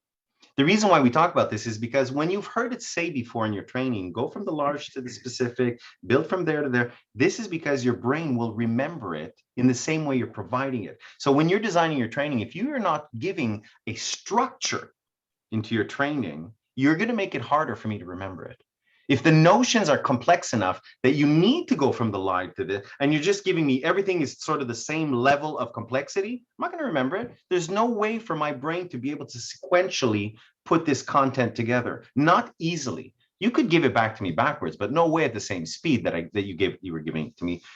How do you say, in the way you received it originally. So by us starting to think about how we're going to use some of these techniques, and some of these techniques are going to be repeating the content and associating it to visuals and things like that. One of them simply is just repeat, repeat, repeat. By now, anybody can give me back that number. Blake, can you give it back to me? 3213193. All right, we're getting there. So, and the more interesting thing, I don't remember who was saying this to me, maybe it was you, Deb. So we store and we retrieve by association. So we were talking about before that some of the more interesting learnings or events that we've sat in is because we could associate them back to something or something like that, right? So the question is going to start becoming, how can we do this in our training? Let's do some proper association. Now, I'm just going to take the share off for a second. There are two channels that we use in online training. When we get to in-class training, we can use our hands, of course, if there's manipulation and things like that. But in online training, we're using the eyes and the ears, right? Auditory and visual. You need to take advantage of this. Some people will say, well, I prefer reading. Some people say that I prefer listening. Fine. Most of us, statistically, actually enjoy having both. But the issue with using both of them is that the great thing is that if you're capable of using them both properly, you're going to push retention up. You're going to go from that 10 to 25% just by using those two channels properly. You'll triple your retention. The issue is if you don't use them properly, you're going to go from 10 down to 3%. Okay, so we need to and there's some very basic, very fundamental ideas on how to do that. One of them, of course, is avoiding the extreme amount of content on screen. The other one is very simple. If you are narrating, if you have an online learning module that is being narrated, the content should come on screen at the exact same rate that the narration is being read. So you can't have content come on screen and then narration starts, and all the content is already there. You haven't animated any of your content. So if somebody's reading through this while this is making noise over here, it's called learning noise. And that's just a couple of the ones that can start bringing in all of this additional noise. Whereas if you're doing them properly, you lower the amount of content. You only choose the right bullets. The visuals are not eye candy. They're relevant visuals. I'm going to start to make associations. Now I'm going to give you a really good one. Okay. Let's see who can put their hand up the fastest potentially. Who can name the names of my sons? All right, Tom. Okay, don't say them just yet. Don't say them just yet. Anybody else remember the names of my sons? No. Deb, any idea?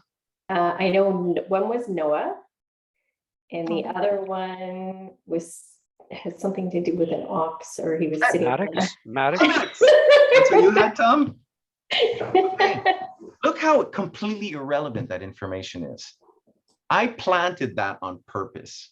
They do come and disturb me every now and then, but I planted that on purpose. We've been at this already for an hour and a half. I've brought two pieces of information into this training that are completely irrelevant to what we are doing. And yet 2 or 3 of you managed to retain that because what did I do? What did I use? Put a little picture. Yeah, what's that called? Anybody know? Association. A mnemonic. I use the mnemonic. I just created an association to an image. So you got the ox, Noah was clear. Maddox is a little bit of a harder name. We don't hear it that often. So I really had to put a mad ox on. So very, very, very simple technique. And in all likelihood, when I ask you their names again at the end of this training, you will all get it. And you might even remember them forever at this point. Say, you got us, Edward, you got us. Yeah, you can use these very simple techniques. Retention has now gone to the 4 basic words to the 2 names of my son. So now we've gone from 4 words to 6 just by planting these little strategies like this. So you can easily and conceivably build these associative techniques on some of the key concepts. You've got 35 minutes of training. What are the 3 that I absolutely need them to retain?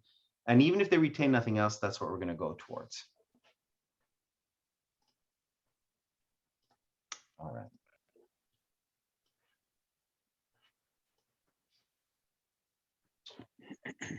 So I want to show this slide, but I don't want to stay too long on it. So some of the theories here is that memory, bringing it into long-term memory and being able to retrieve it, is based on how you encode it. So I'm using the example of my son. I'm sure that half of you could tell me back that number that I gave to you. Now, that number is the first telephone number that I learned when I was 4 years old at my parents' place. They haven't had that number for years, probably 40 years. I still remember it from when I was a child because 3213193 was so snappy. We didn't even have to put the 514 back then, right? So it's just a very simple 7 letters. So it's been encoded. Then there's how it's being pushed into long-term memory, and then of course how you retrieve it. So I'm going to give you a second. Please read this on screen, and then we're going to start to, we're going to start to look at a few of them.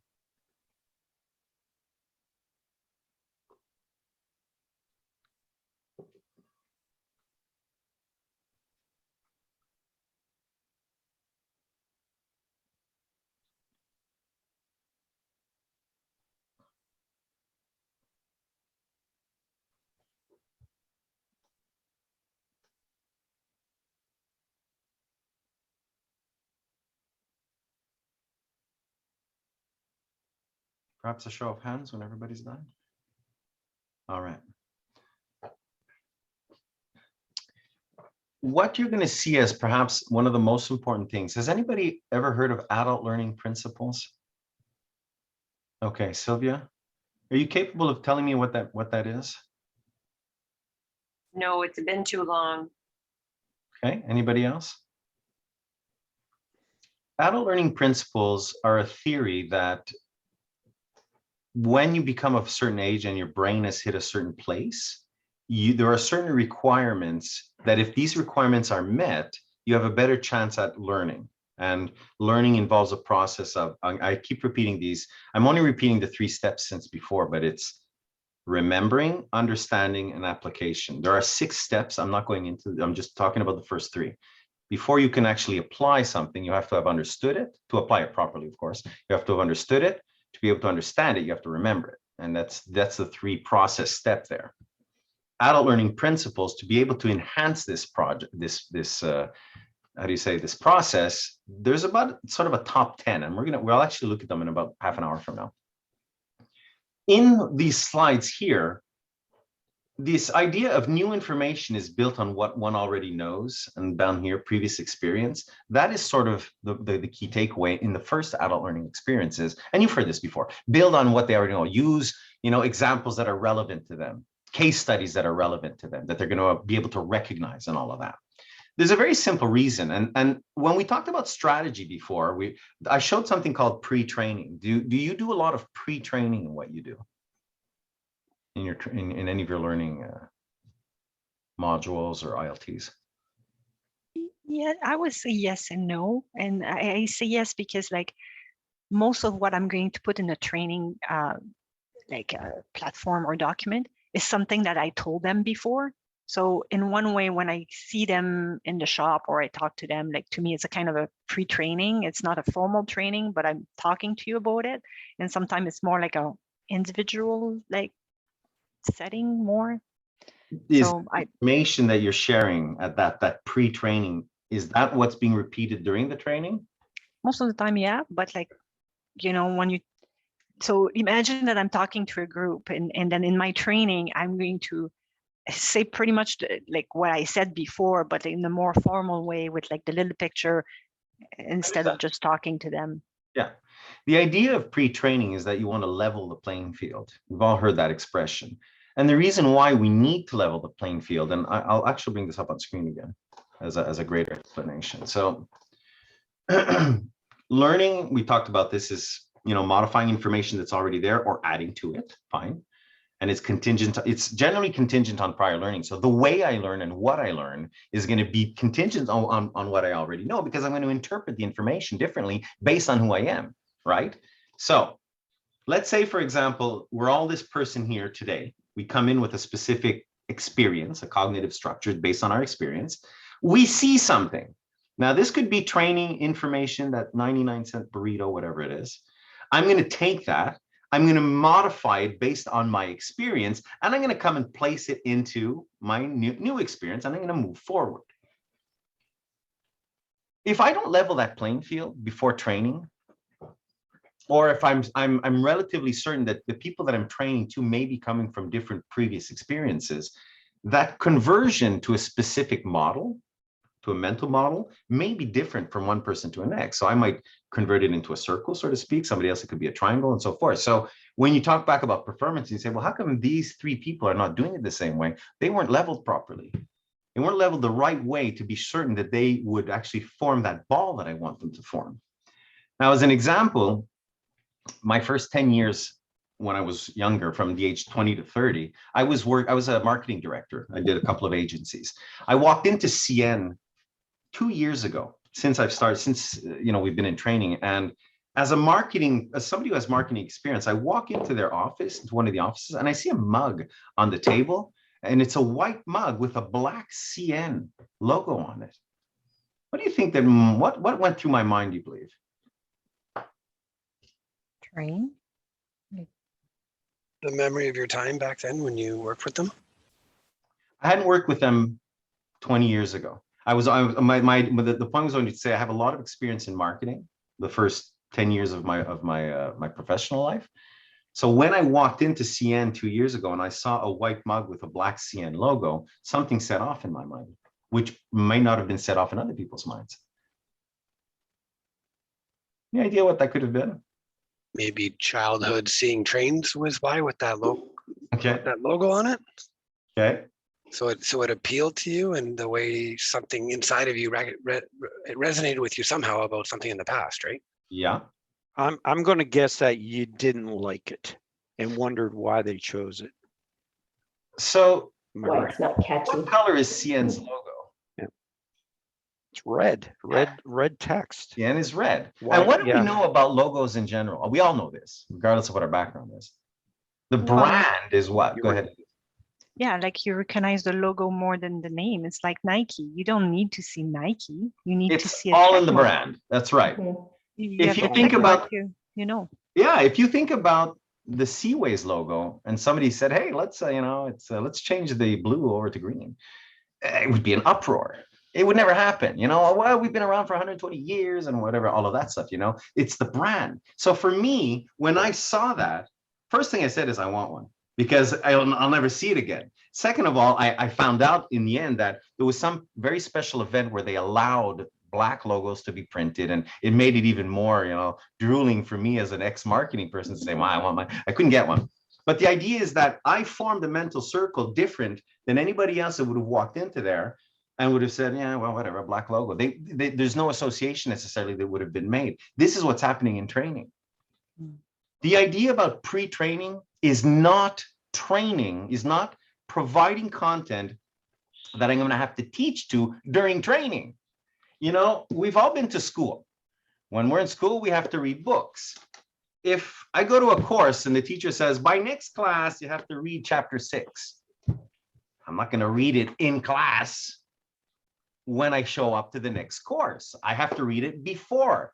They're giving me readings so that when I get to class, I'm ready to take the next step.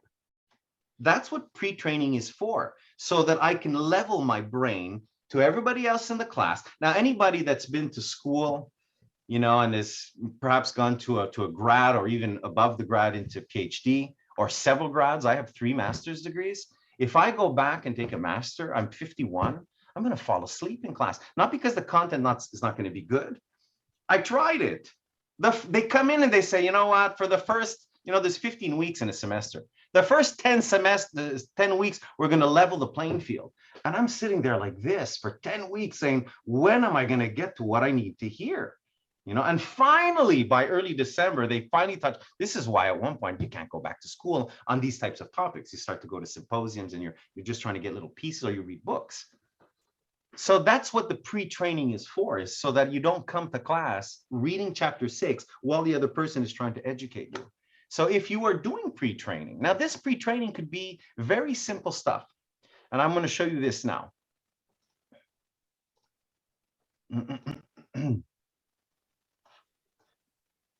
We're going to right away look at, where is it? It's right here, I believe. No, I have to find it, excuse me. Oh, here it is. All right. Bloom's taxonomy. Has anybody heard of this before? Okay, this is something that if you've never heard of it, you now need to start using it. Okay. Bloom's taxonomy, Bloom came out with a structure regarding learning that is applied everywhere today. Okay. The idea is that you're going to structure your learning objectives based on this taxonomy. For every learning as deliverable that you build, you should be building it on this taxonomy, nothing else. There's none other out there that any instructional designer would use. This is the one. Usually the bottom, like I was talking about, remembering, understanding, and applying. So you're not going to go from applying to remembering. You're really going to go bottom up. That's the way learning works. And this is what you're going to use to design your learning objectives. The point that, and we're going to come back to this later, the point that I want to make is that if you're building pre-training, or if you're building the training itself, your training does not have to go right to the application level, right? You can build training or pre-training that is only served, this particular deliverable is only served to remember something, right? If we come back to the number or the name of my kids, you can repeat them. I could have actually given you a training that lasts 10 minutes online, 7 minutes online, 5 minutes online, just so that you remember that number. Because when you're going to come to the in-class training later on, I need you to have that number in your mind. I don't want to force you to remember it during class. I don't want you to be reading the book because I'm taking that number and now I'm going to build upon it.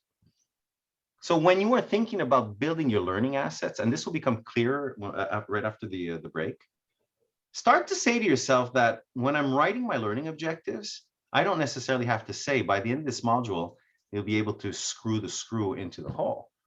By the end of this module, you'll know what a screw is. That's it. Or you will remember what a screw is. Or you'll be able to list how a screw is built, the 5 components to a screw. Do you understand what I'm saying to you now?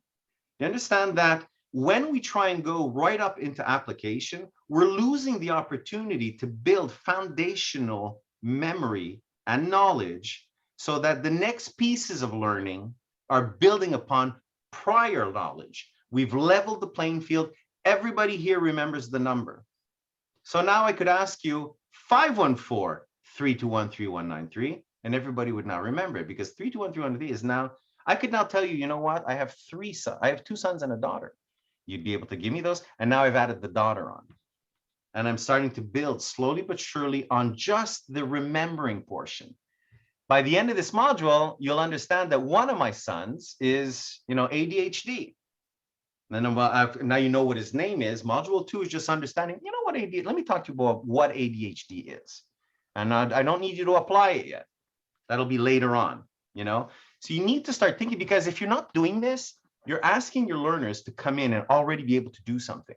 By the end of this module, you'll do something. Hey, hold on a second. I can't remember the number yet.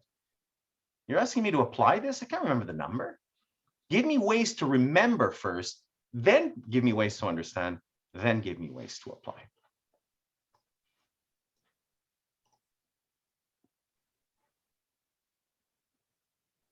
I'm going to show you an example. So one of the examples to semantic encoding.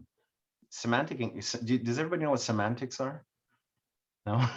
But semantics is basically how do you use visuals and words together, okay, to be able to say, is anybody in French we've seen, I don't know, Edith, if you've heard this before, or you've seen the image, ceci n'est pas une pipe. Have you ever seen that before? No. No. That sounded bad, but I really mean it. Ça fait juste bad en français, en Yes. anglais. Ils feront Yeah, pas. yeah. But let me show you the image. This is not a pipe. Ceci n'est pas une pipe. Has anybody ever seen that? No. Okay. The idea Can you is, tell it's our first learning, teaching? no, I'm not making any comments. I just want to be sure that I'm talking about things that are relevant to you. Is this a pipe? Is the question. I'm going to ask you, is this a pipe? Yes, it is. No, it's an image of a pipe. Oh, Right? okay. So that's what semantics are. It's the use of words and images to actually get to the foundation of what it is I'm actually looking at. So because of that, we talk about semantic encoding. When it comes to online training, there's only really, we talked about this before, the eyes and the ears. So when part of that semantic encoding is being sure that I'm using things like mnemonics, imagery, audio clips, video clips, maps, images, you name it, anything where you're trying to create these associations, okay? And the idea of making sure that you're choosing the right image. How many times are you building training and you say, oh, this looks like a good image, I'll just put it here. It has no value. It has no value to create the connection to something that they know, something that's previously been experienced, something that I saw in pre-train, whatever it is. And I'm going to give you an example here. If I click on this image, does everybody recognize what this is? Is everybody here in the Montreal area, or are we from across right up to Niagara? Niagara, We're in Niagara, yeah. Okay. Boulevard. Montreal. Nord, Thank Ville-Évêque. Yeah, this is Old Montreal, de la Commune. Yep. This is the port, right? Okay. Mhm. It's hard to see though, isn't it? Yeah. Let me show you the exact same image. Oh, That's better. here. It's not identical, but if I come back to this one, basically what I see is the green line up here, the orange line Yeah. down here. I see a little bit of this, but I don't really need that. I come back to this one, I see the green line, I see the orange line.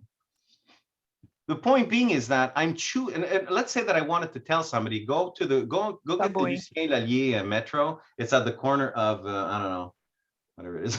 Take Guy Concordia. It's on the corner of Guy and Sherbrooke, for example. Well, showing them this map is going to be so much clearer than showing them this map.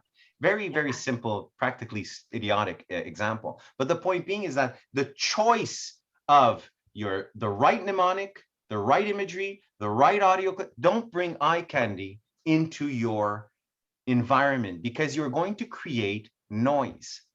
Yeah. Okay. It is super important. This is one of the strategies, is choose the right thing. Now, learning transfer can be unsuccessful before, during, or after learning, right? Before, I'll go through a couple of easy ones. Lack of motivation. And we were talking about that before. The lack of motivation the motivation has to be created before coming to training. Not at the training event should people be saying, oh, 3 hours of this and already distractions like this. If you're not interested in coming to the training, don't come. You're not going to take anything away from it. So the people that you are suggesting and inviting to your training, if they don't want to come, don't come. You're not going to walk away with anything value. If and as learner developers, we can start building that motivation in advance through pre-training, through the context, the relevance, why you're going to come, how you're going to use it, why it's going to be useful for you. And on top of that, it's going to be a great experience. Lack of confidence, for example.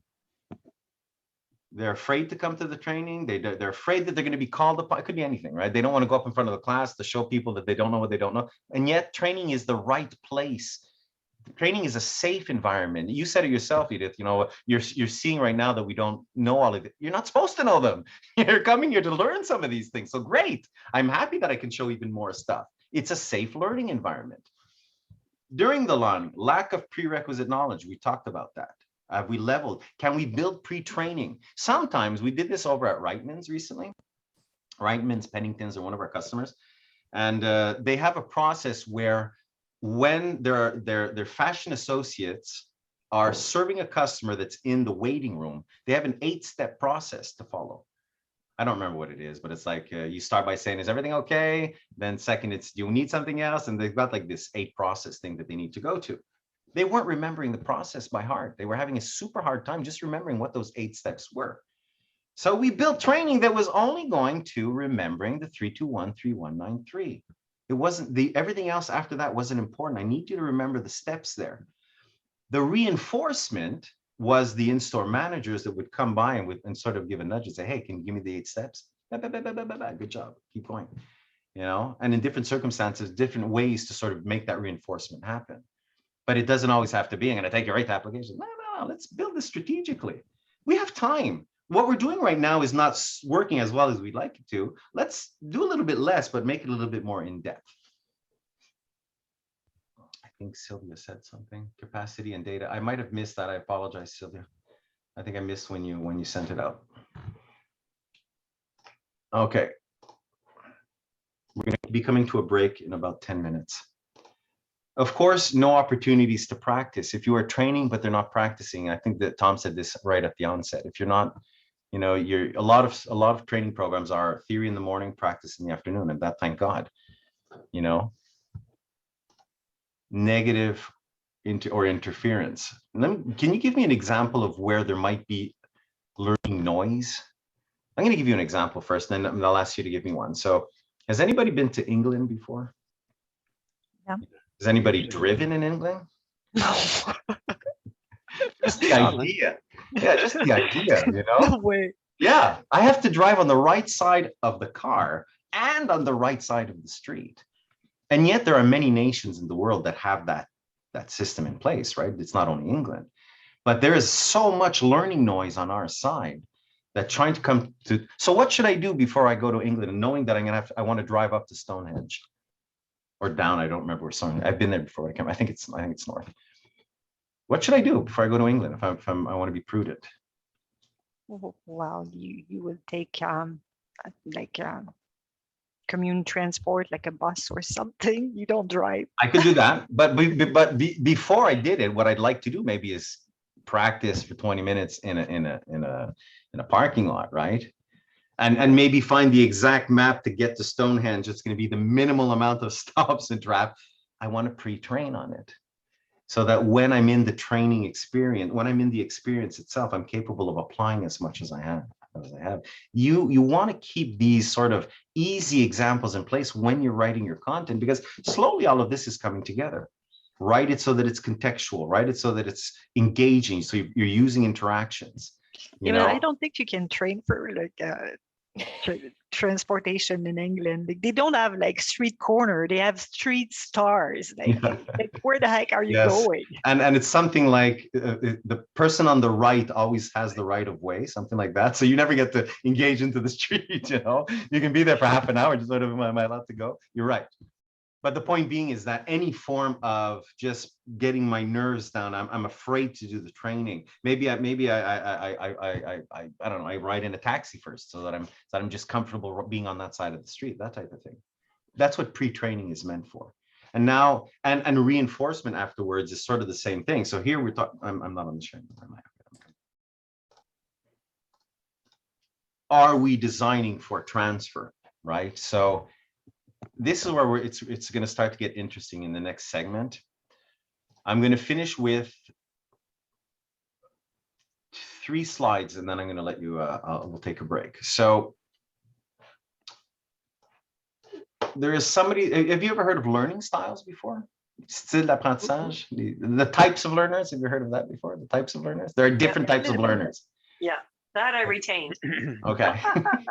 Now, there has been a debate, I would say, for the past 5 or 6 years that learning styles don't actually exist, even though it's an old theory.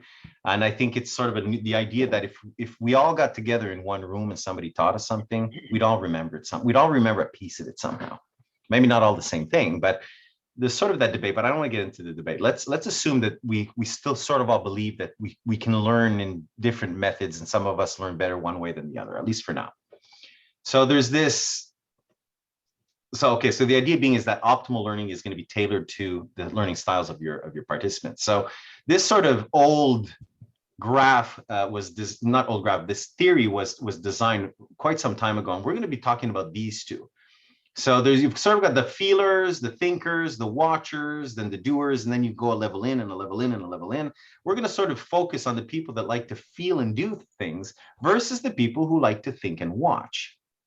So if I was to give an example, I would say that perhaps in this room, okay, who says that they're more of a feeler than a watcher? Who's a feeler here and would rather get their hands into it faster than sooner? So 3. And so Blake, Deb, Glenn, you would rather I talk to you about something before you put your hands into it? Oh, yeah. Okay.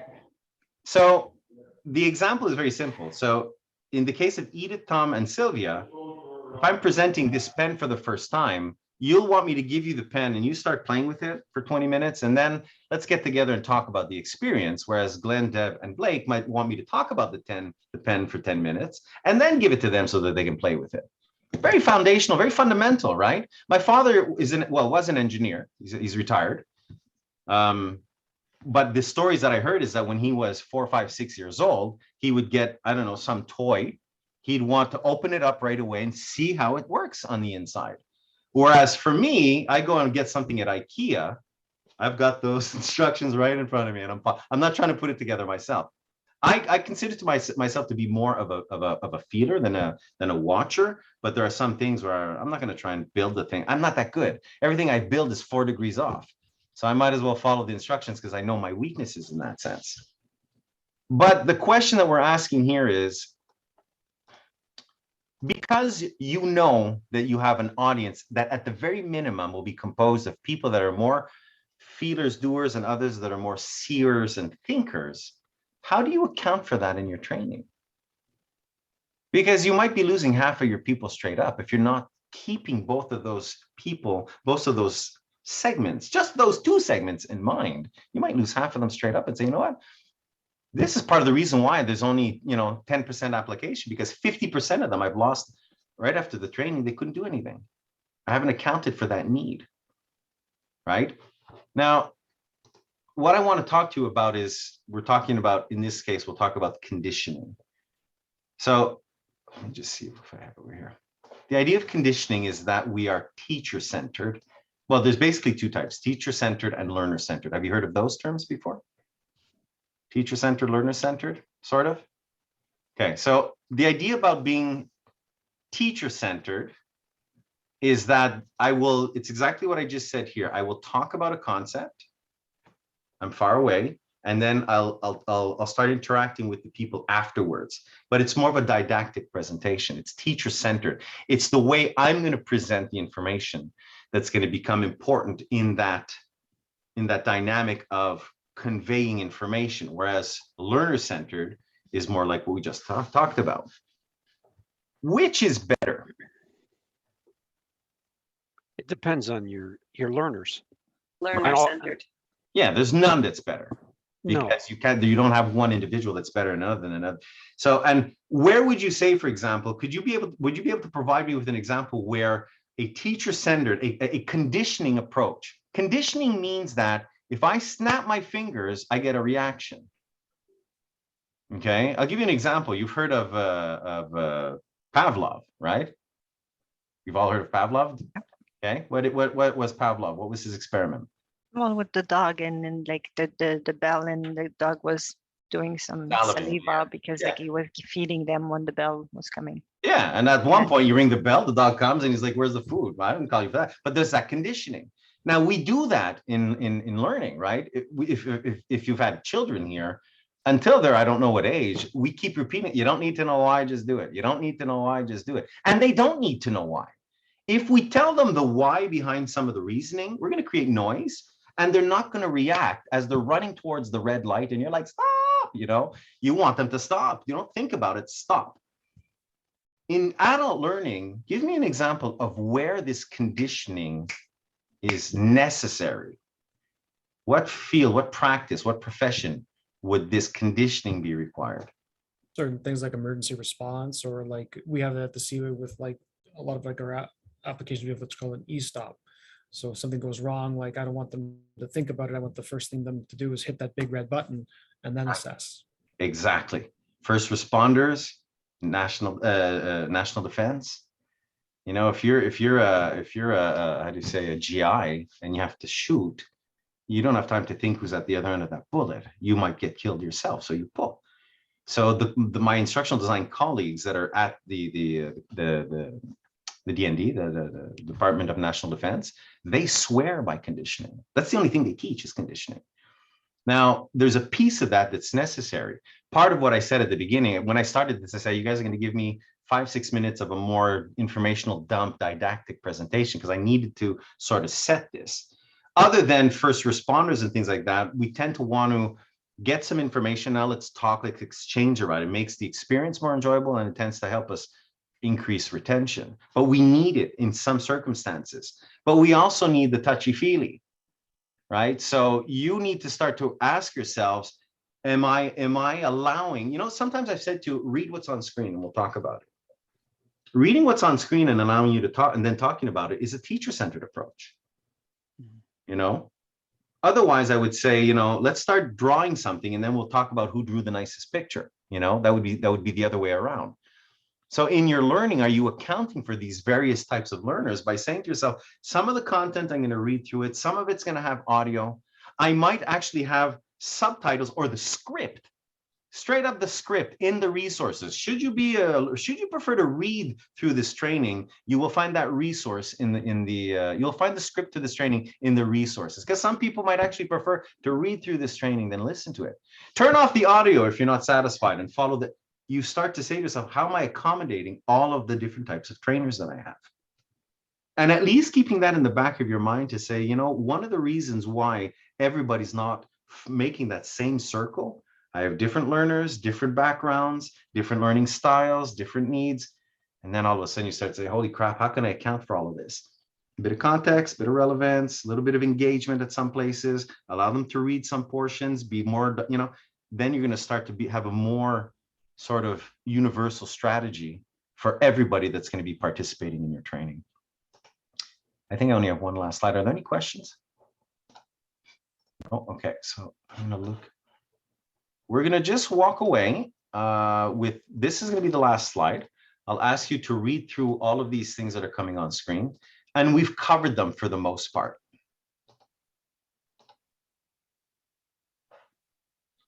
When you're done, you can start your, how do you say, your 5-6 minute break.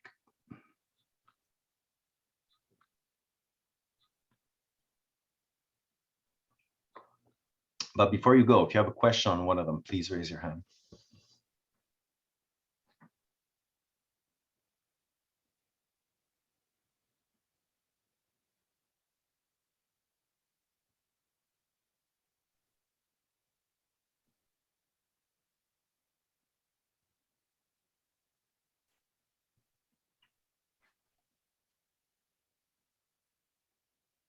We all done? Yep.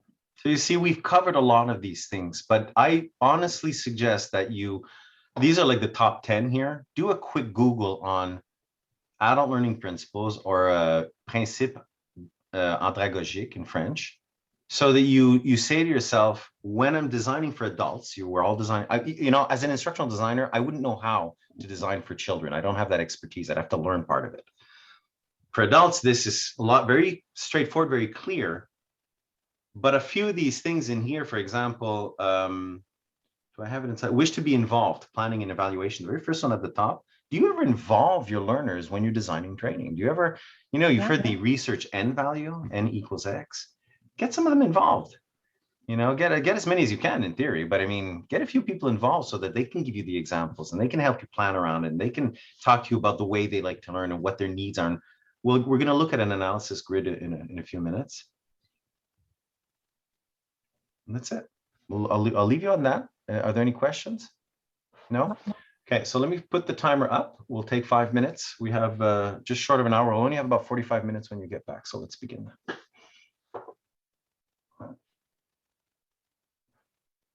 Hey Edouard, c'est vraiment intéressant de quoi tu parles. Merci. Moi, je trouve ça vraiment intéressant. Ah, ben, ça me fait plaisir. Puis là, la prochaine étape, on va vraiment commencer à se mettre les mains, là. On n'a pas énormément de temps, ça va dépendre du groupe, mais au moins, on aura l'occasion de voir le processus de la conception pédagogique, grosso modo de A à Z. De ce qu'on vient de voir, là, tu parlais de pre-learning, puis evaluation, non? Comment ça se dit? Reinforcement, renforcement. Renforcement. Ouais. OK. Moi, je pense que c'est là qu'on a plus de lacunes. Le pre-learning, quand moi, je pense à la voie maritime, c'est des choses que je vais faire avec, quand je suis plus avec le groupe des managers, OK? Je vais leur envoyer des affaires parce que dans ma tête, ça me fait, hey, toi, tu es payé pour lire des trucs, puis tu es capable d'absorber beaucoup de matériel. Mais quand je fais pas vraiment de pre-learning autre que de parler aux gens. Quand je travaille plus avec les gens qui travaillent dans les ateliers, envoyer du matériel pour rire ou de l'information à l'avance, oublie ça, là, ils ne vont pas le voir, ils n'ont pas beaucoup d'accès à leur email. Puis je trouve que c'est là que même que quand on envoie des trainings, notre roadblock présentement, puis ça fait plusieurs fois que I'm raising the flag, c'est pas tous les gens des ateliers qui ont accès à un computer. Like on est en 2022, guys, là, like they have to have this. Ben oui. So it becomes like so hard, or like they don't have that software on this. Like, what the heck is that? Like, why not? It requires a cultural shift, a learning culture shift, which in some cases is very, very, very lengthy. And if you don't have the right top-down support, it's going to be even longer. We don't have it. Yeah. And it's a problem for like the training for environmental, for all the training. Like they don't have the platform to get that training or get the information or even have the time. Like somebody else is planning their time. It's like, if I want to add like a document for them to read, I pretty much have to go to planification and say, hey, plan them some, I don't know, 15 minutes to read this. Like what? Yeah. Like, so that's why like the pre-learning, forget about it. Like to me, it has to go in my learning, which is kind of like set the window a little bit harder. But I think I got some idea for the reinforcement. Comment on peut faire Des fois, c'est hyper informel. Des fois, ça peut être hyper informel. Tu sais qu'on faisait une formation pour le CN, ça fait déjà 5-6 ans de ça. Puis, ce qu'on a voulu faire, c'est we're trying to make the learning experience as personable as possible. Yeah. So a very simple thing is to say, eux autres, ils portent des harnais. Quand ils travaillent sur le top des trains, ils doivent porter un harnais de sécurité. Le harnais, la sélection du harnais dépend de ta morphologie, de ton poids, de ta grandeur, tout ça. Les gens, ils ne savaient toujours pas lequel prendre. Fait que tout ce qu'on a fait, c'est une petite formation super simple où ce que tu rentrais dans un écran, il y avait quelques écrans pour expliquer un peu la disposition et tout ça, là. Tu rentrais dedans, tu allais chercher ton poids, tu allais chercher si tu étais telle hauteur et tout ça. Puis là, l'expérience te montrait exactement il est où le tien, dans quelle bin, c'est bin 46 dans la zone, je ne sais pas trop. Ça devenait quelque chose de super simple comme interaction. Puis on a fait des associations, des mnémoniques pour que quand les gens ils marchent dans le corridor, ils sont capables de repérer certains codes couleurs pour savoir où sont leurs trucs. I mean, ça n'a rien coûté faire ça. Ça a été instantané, puis les gens ne se trompent plus aujourd'hui. Souvent, c'est des petites affaires qu'on est capable de faire au travail qui créent ce renforcement-là. Yeah, there are many ideas that we can think about in our. Tu sais, chez Wrightmans, le gestionnaire qui disait, hey, es-tu capable de me donner la liste de X? That didn't require a lot of training. I didn't have to put in a lot of procedures. We reached out to the managers and we said, this week, we want you to ask each of your fashion associates 5 times during the week, once per day. What is the thing? That's all. C'est pas long à faire. Tu sais, il y a 5-6 fashion associates dans la boîte. Ça prend 1 minute chaque. Là. Bon, je vais juste trouver, parce qu'on va revenir avec... what's it called? Well, Debbie and I, we have great idea, right, Debbie? We just don't have much time to do it, all of our great ideas. Always like that. It's usually how it goes, yeah. So we will give the team 1 more minute, and then I want to move forward because we still do have a little bit of stuff to do. Let me just... When we did do the project leader training, we started, and actually that's how I started working with Studio 7 with Sophie at the time.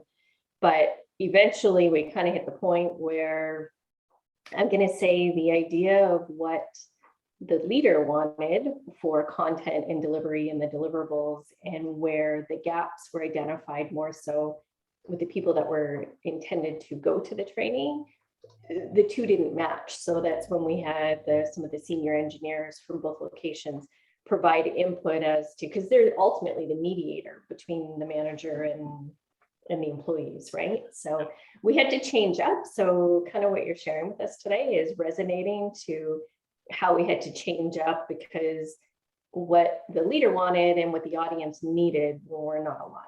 Yeah.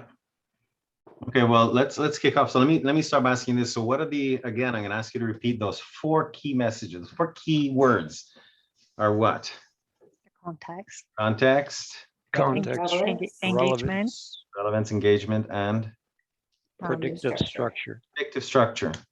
From now on, when you start to think about building training, if you just can say to yourself, okay, this is an ILT, half a day, 40 slides. If you just start with that, you will start avoiding cognitive overload. And you say to yourself, or you'll talk to the promoter and you'll say, look, we have 40 slides. Yeah, but I got 200. I got 40. And there are great tools to help. When we work with the SMEs, we say to them, we're going to find the golden nuggets. I can actually show you this. Let me bring something up on screen. And the other key message, and this is coming from what Edith and I were talking about, is that learners want to be told what to do and how to learn. This is, the more you provide directives in your training, the better the result is going to be. So it's like when you receive the message to come here, those 3 or 4 things about please keep your mic on, please keep your video on, all of those things are up front so that when you're coming here, you'll be called upon. We're trying to set some stages. So in your training, it's the same thing. It's okay to say, do this, don't do this, try this, do that, do that. Adult learners need that guidance because it allows them to focus on what your key messages are. Okay, so I'm sharing now, right? I am sharing. You can see my Google page. Okay, so this is a tool that we use, Iowa, so that if I take, for example, I don't know, I think this is Pratt and Whitney. There's nothing sensitive here that I'm showing you. So we use this with our customers because they'll come to us and they'll say exactly that. We want an online training. And we're going to say, okay, 35 minutes, fine. This is our budget, so forth. And they give us 10,000 pages. We say, it's got to fit. It can't fit, not in the request. Do you want us to do 10 trainings? No, we don't have the budget. Well, okay, you're going to do 1 training. If you want it to work, we're going to stop at 40 slides. We'll go to 40 minutes and we'll divide the sections. However, we'll have very distinct sections inside of the module. And so then we will help them, because it's not the job of the instructional designer, it's the job of the SME, to start identifying what are the golden nuggets that we absolutely want in this training. What are these sort of silver nuggets that we could put in resources, not too long.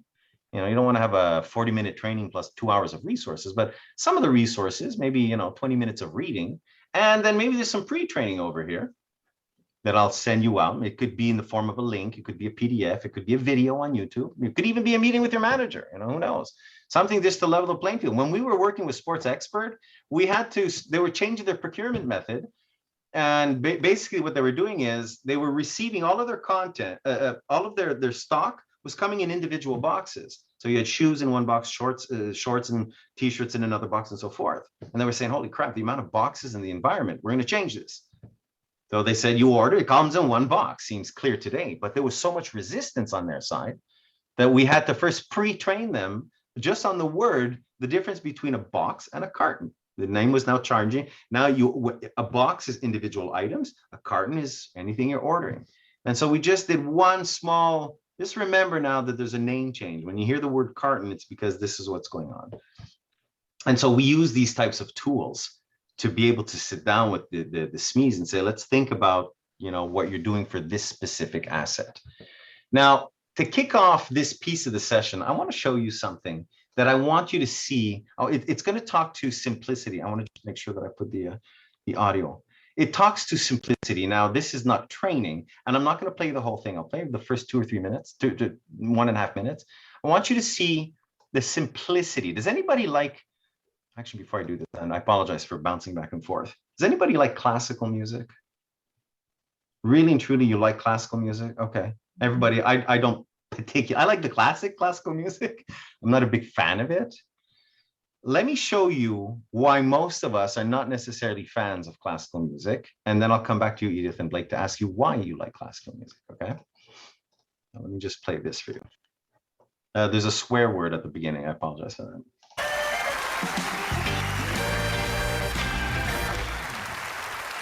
Good evening, ladies and gentlemen. I'm Jordan. I'm Lee. And we are the Axis of Awesome. And I'm Benny. Yeah, we've been a comedy rock band for close to 40 years now. And all that time, we've never had a hit. And Yeah, but you guys know why. Why? Because we never wrote a 4-chord song. What's that? What's a 4-chord song, Benny? Well, if you want all the greatest hits from the past 40 years, just use 4 chords. Same 4 chords for every song. It's dead simple to write a pop hit. Just 4? Yeah, these 4. Here. 1, 2, 3, 4 chords. Sorry, let me That's get all you this need to straight, write a- Chicken Little. What you're trying to say is you can take those 4 chords, repeat them, and pump out every pop song ever. Is that what you're saying? Yeah. Fuck off. Yeah, fuck off, Chicken Little. Just listen.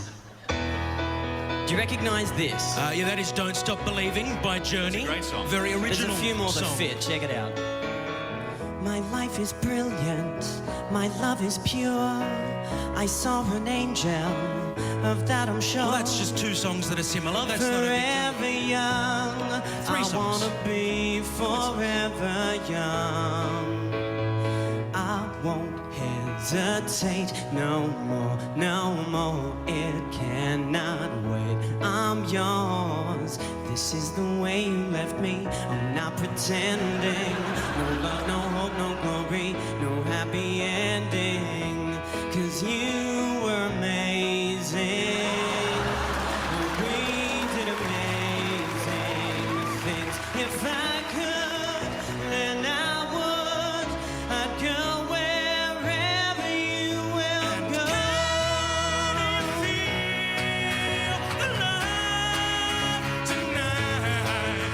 Yeah, I won't let it go any further, but when that first song started, right, Journey, did anybody right away sort of get a shiver down their spine and say, man, that's a good song, right? Especially for older generation people.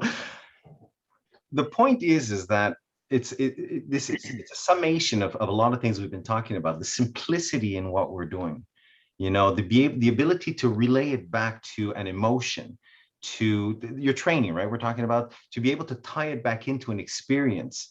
You know, something that goes that far back that this, you know, this was like my favorite song when I was like my girlfriend and I's song when I was 16, type of thing. You know, all of these things make the experience easier if, again, you're starting to say to yourself, well, I have a very complex topic to get to. I want to start with easy because easy is what our brains enjoy.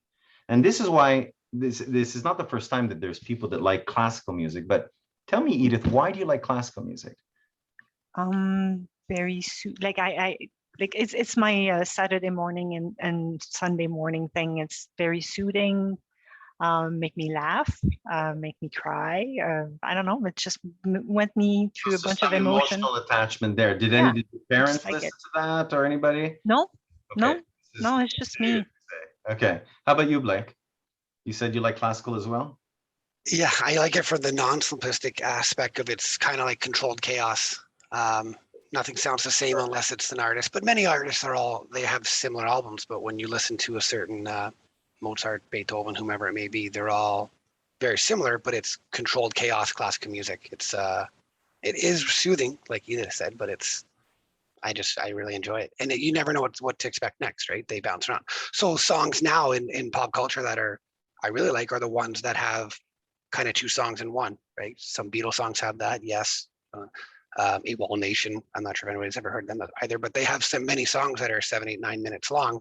There's 2 to 3 different types of songs in it, and you don't even see it coming. So, yeah. Have you ever heard of Archive? Yes, yeah. They have some incredible songs that are like 12 minutes, and you're every segment you're drooling listening to it. Which is kind of similar. Classical music can head that way, and it is something, I don't know. I like it on there. It's something different too. So yeah. Well, you see, most of us find that classical music is too complex.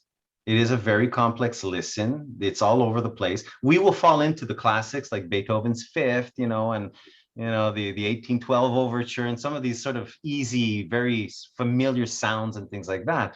But classical music is a very complex, all over the place, controlled chaos, like Blake was saying. And our brain, for the most part, doesn't really enjoy that. Some of us do. We've got different personality, and that's fine. But a lot of us would just rather hear this "Don't Stop Believing," that moment where it kicks off and you're like, yeah, oh man, that feels good, instead of getting into classical music and sort of waiting for the punchline to come along.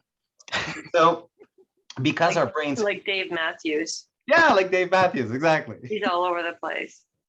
So this complexity in anything that our brain has to put its hands onto makes learning, retention, association, positive, negative, creates noise, doesn't create noise. So again, here, give directives, make it simple, go from the large to the small, make it linear, expect it to be sent back to you the same way it's been given to you, provide the context. All of these things will start to enrich your training. So in the last 24 minutes now, again, do we have a hard 12 o'clock stop, or do we have, say, up until 12:15? I just want to know which slides I'm going to present. Okay. I'm okay. I can listen forever. So. Okay. So I'm going to try and give the essential. If we go over by a few minutes, well, we can make a call together if we stop or not. This over here, I'm not sharing the screen, am I? Okay. So the last segment of this class is going to go through the steps to building performance-based training. The idea of it being performance-based is that I can measure the performance. It's not just information dump, as we've been saying since the beginning. So the first step is you analyze the project needs. So that's the idea of that business alignment. And that's that book that I was showing to Edith before.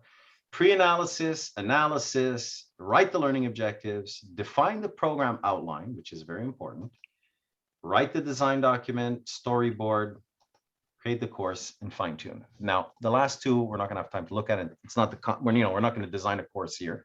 We're going to briefly go through the first few steps. Some of sort of the most important ones that we want to really talk about here is going to be actually I would say step 2, step 3. Step 3 is actually built under step 3. I've separated it. Step 2, step 3, step 4 are going to be the really critical ones to launch the project. Step 5 is your project. And step 5 is the one when you're writing the design document where everything that we've talked about so far needs to fit inside of that. Okay. So when we're talking about analysis, we're actually in pre-analysis here, but the idea is, do we know our learners? Okay. Or do we know the project? Does the project make sense? So I'm going to again bring all of this up on screen.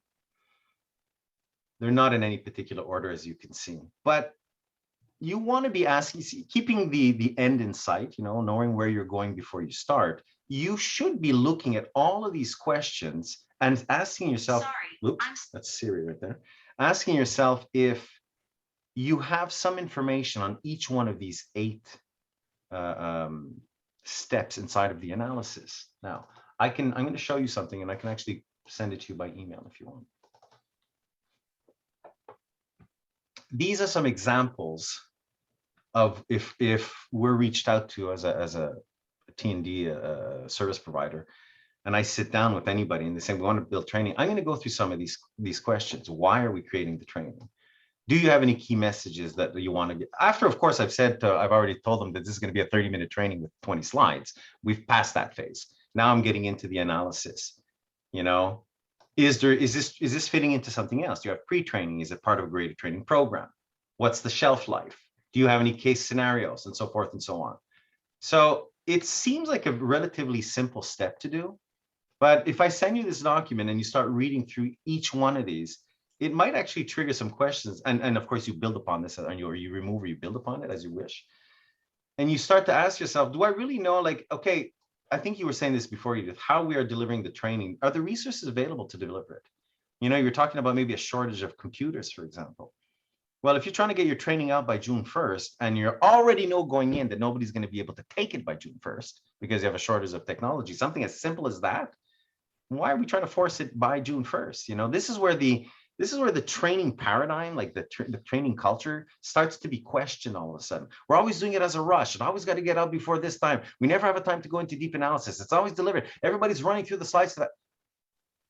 can we rethink at least, maybe like I said at the beginning, a small step of innovation and just see if we can build upon one small step this year? Who are the learners in this case? Do I have different segments? Do I have to consider various learning styles? And even if I can't consider them, can I think about building for them? Okay, I'm not going to go through this in any more detail, but certainly the most important step in terms of really being certain that you have what you need to build the training is performing some type of pre-analysis with your key stakeholders to be able to understand, again, if the request makes sense based on what you're being asked. Can I do this? You know, and if I can't, as an instructional designer, can I provide a better solution? Now, you'll often be told no. You know, that's just sort of the way of it. But like I said, if you can find one little piece to start, you know, implementing inside of this, you'll see some change. Just those context relevance, just those 2 words will bring change. I promise you that. Should I send you guys the analysis grid when I'm done here? Yeah, okay. So we've done the pre-analysis. We now understand why we're building the training. We're coming to here. Now, the second step is the analysis. The objective is to be able to determine the learning gaps. Agreed? Do you ever build your training actually knowing what learning gaps are, what the learning gaps for this training are? How do you figure that out, Edith? Well, like I've been working at the Seaway for long enough to know where are my gaps. Like you go around, you see the stuff. Like a lot of what I do for training is seeing things that are out of place and not done properly. But that could be for certain individuals. It wouldn't necessarily be the entire team. Yeah, you're right. Like, yeah, some stuff I cannot see. Like, yeah, some of the stuff is obviously visible. Absolutely. If my kids, they never open up their lunch when they get home. You know, I mean, there's the ice packs, you got to put them in the fridge. They never do it. I've been telling them for 5 years, they still don't do it. There's a definite learning gap that I have no idea how to overcome as a parent. I wish I did, but I don't. I'm not a specialist at child instructional design. But the idea is that, are we capable really of determining actual learning gaps that go beyond, because it's teacher-centered, what you said there, Edith. It's not wrong. When you can visually see that there are issues that are not being addressed, yes, you can obviously learning gaps, but you can obviously see some performance gaps, not necessarily learning gaps. These could be performance gaps. It doesn't mean that the learning didn't happen properly, but they might not understand the critical nature of why they have to do it. Not that they don't know how to. They're just not doing it because they're saying, you know what, my sons are going to say, that'll take care of it. I'm going to wake up the next morning and miraculously my ice packs are in the freezer again, you know? Somebody else is going to do it. So what you might be identifying, what you are identifying are performance gaps. And what we're trying to figure out is, are there learning gaps here that are not being addressed? Or is it a performance issue?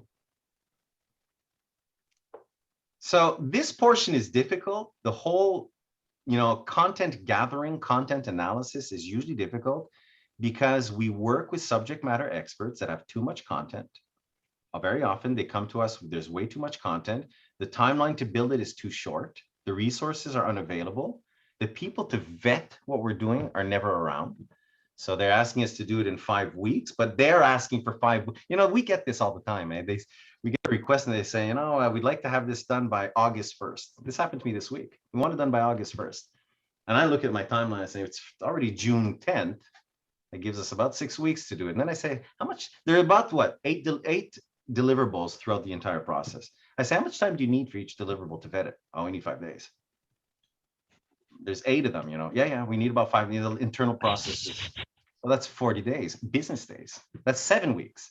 You want me to give it to you done in 2 languages in 6 weeks, and you need 7 just to approve them.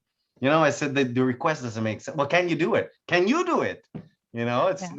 I could do it, but you're not going to be able to respect your commitment on that side. And this is where we negotiate, what makes sense. We know you have a launch. Can we do a pilot? And we get into all of these discussions. All right. I'm going to put you into a breakout room. You have about 40 minutes to go. You write learning objectives, I'm assuming, right? For your projects. Does everybody here write learning objectives? Yep. Okay. I want you break out into a room, and I want you to find a topic in your mind, and it will finish this sentence. You're looking for 1 or 2 learning objectives. By the end of this, not class, we're going to take this off for the purpose. By the end of this e-learning module, you will be able to. So listen, it's an e-learning module. By the end, you will be able to do this. Is the question clear? Okay, I'm going to break you out. I'm going to give you 4 minutes again. So you have to get right to it. Into 2 rooms. And like I said, I'll ping you on the 3rd minute. You'll see the 60-second countdown. By the end of this class, by the end of this e-module, give yourself 30 minutes. It's a 30-minute e-module. By the end of this e-module, you will be able to.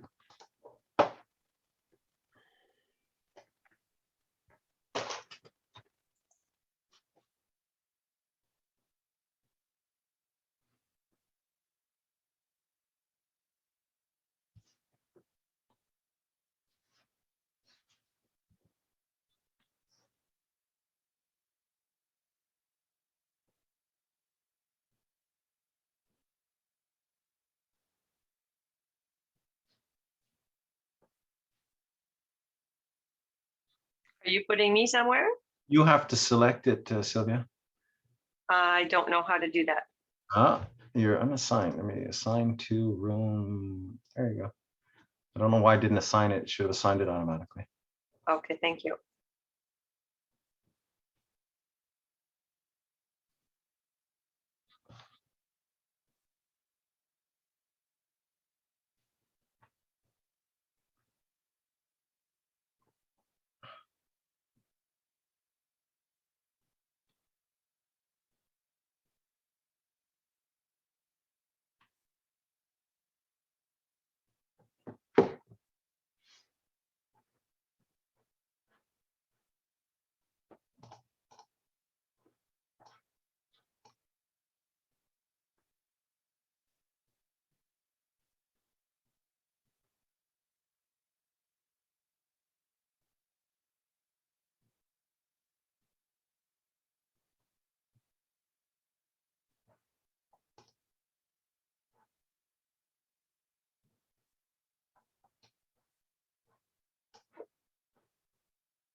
All right, I apologize. I realized that might have not been enough time, but I didn't want to go too deep in the discussion, not in the discussion, but in the exercise. So anybody want to volunteer one from each group again? How about the other group start first? Okay.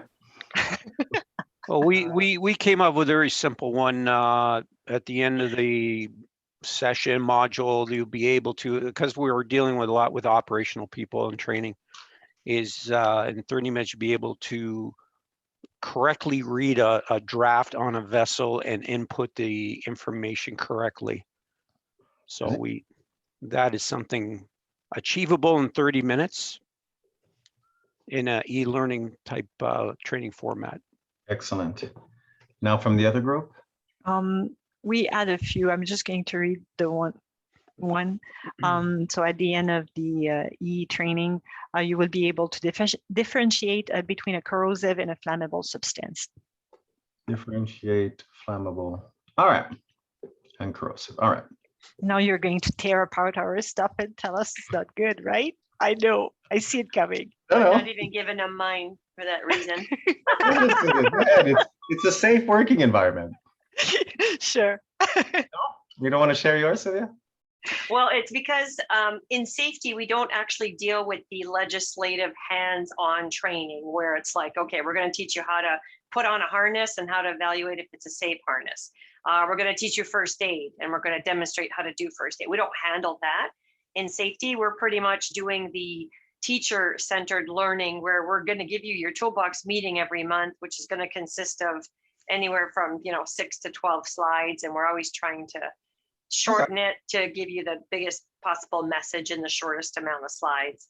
And what I had picked was, being able to differentiate between a working and non-working fire extinguisher, but we don't deliver tangible, training. It's similar though. It's differentiate between two different things here, right? Yeah. Okay. What did we say the difference is between information and learning foundationally? Well, one you need to be able to test that they learn something. Same So in Right. e-learning, you will have to have a little test at the end to see if they retain what you mentioned. So if you have some point about like the labeling that they will see on the packaging, things like that. So your question at the end will go in that sense, and you will really take back like all the element that you took for them to be able to differentiate two substances by example. So you have to evaluate, and this is based on your evaluation is supposed to tie back into what? What you want them to remember and to learn, like Learning Be able objective. to apply, yeah. Yeah. Okay. All right, let's look at this before we start before we return back on it, okay? This is a structure. I'm not expecting everybody's performance objectives would always be structured this way, but let's go through what the three sort of segments of a learning objective, if they're always written, there will always be, if they're always written this way, it'll always be very clear to the person who's designing, because when you're designing, you always have to go back to your learning objectives. If you start designing something that doesn't tie into a learning objective, then it doesn't make sense. Your training doesn't make sense. It won't hold together anymore. So we know that if you're doing, well, I'll come back to this question. So first thing is, what is a performance? So it is accepted as evidence that the learner has met the objective. So for example, list the 5 steps to organizing a lunch and learn, for example. So if by the end of this module, you'll be able to list the 5 steps, I can easily validate if, I create an exercise, whatever it is, some type of assessment, say, well, can you, drag the 5 lists in order, but, type them out for me, whatever it is. So that's my performance. I can list these by the end of this module. Under which condition means, how am I supporting the learner while they're trying to perform?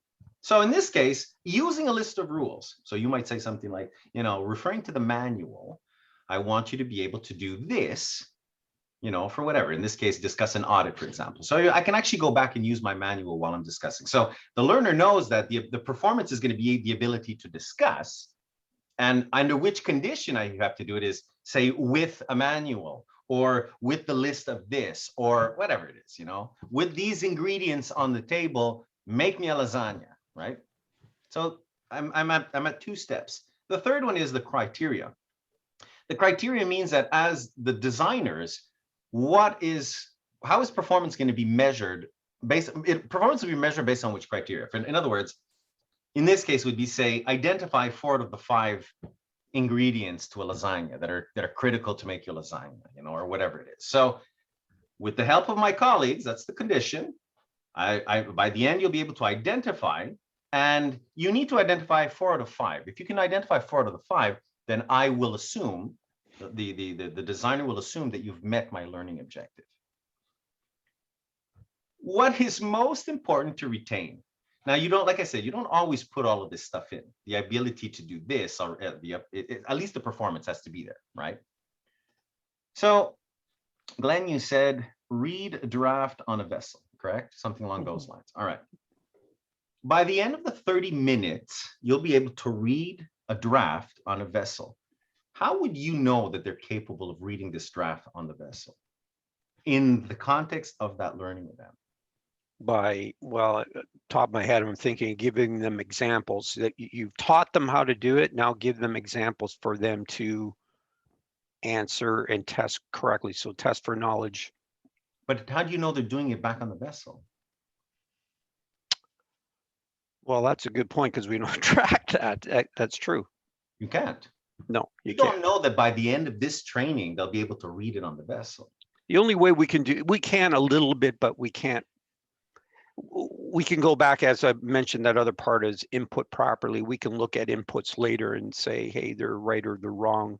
But not in the context of that training. No, not in the context We're of the talking training. by the end of this module, in 30 minutes, I now know that you can read on your vessel. That's not true. I can't do that. You talked about differentiating between flammable and corrosive.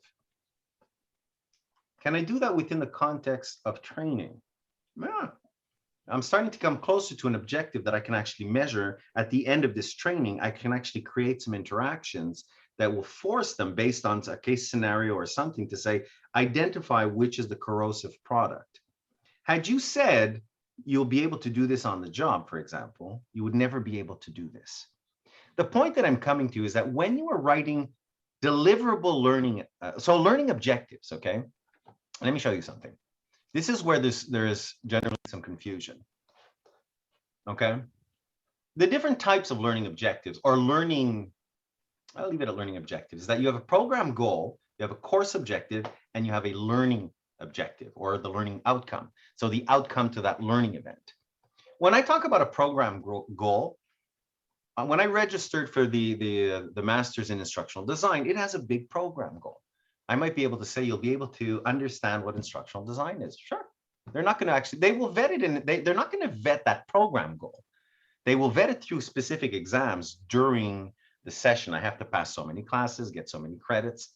But the program goal, broad statement. You'll be able to do, you're going to be able to read it back on the job. You'll be able to read this, a broad statement. I don't know if you'll actually be able to, but that's what I'm trying to get you to do. Course objective. I have one course called Learning Theories. It lasts from September to December. So it's pretty much going to show me the 13 courses, the syllabus for each course, what I'm going to learn in each one of these courses. Again, it's pretty broad. By the end of this learning course, you know, this learning course, these 13 weeks, I should be able to do this. When I come down to the learning outcomes, what do I know as a result of the program you have just taught me? What am I capable of doing? Discuss. I can do discuss. Here I could do it. I don't know that you're going to use anything that we're teaching here. I don't know that you can use any of it back on the job, though. So in essence, and let me bring up this last slide here. When we come back to this here, in the course, in the context of an online training like I'm doing here, of an e-learning, which is asynchronous, even of an in-class training, how far up of the Bloom's taxonomy can I go here? Repeat the question, please. In the context of online training, in-class training, virtual in-class training, how far up, when I'm writing my learning objectives, how far up can I go here? With an e-learning, also just e-learning? Any form of learning that is, any form of learning, basically. Not any form. Let's just say stick, because I don't want to get into too many details. Let's stick to e-learning here. Well, the max. What would it be?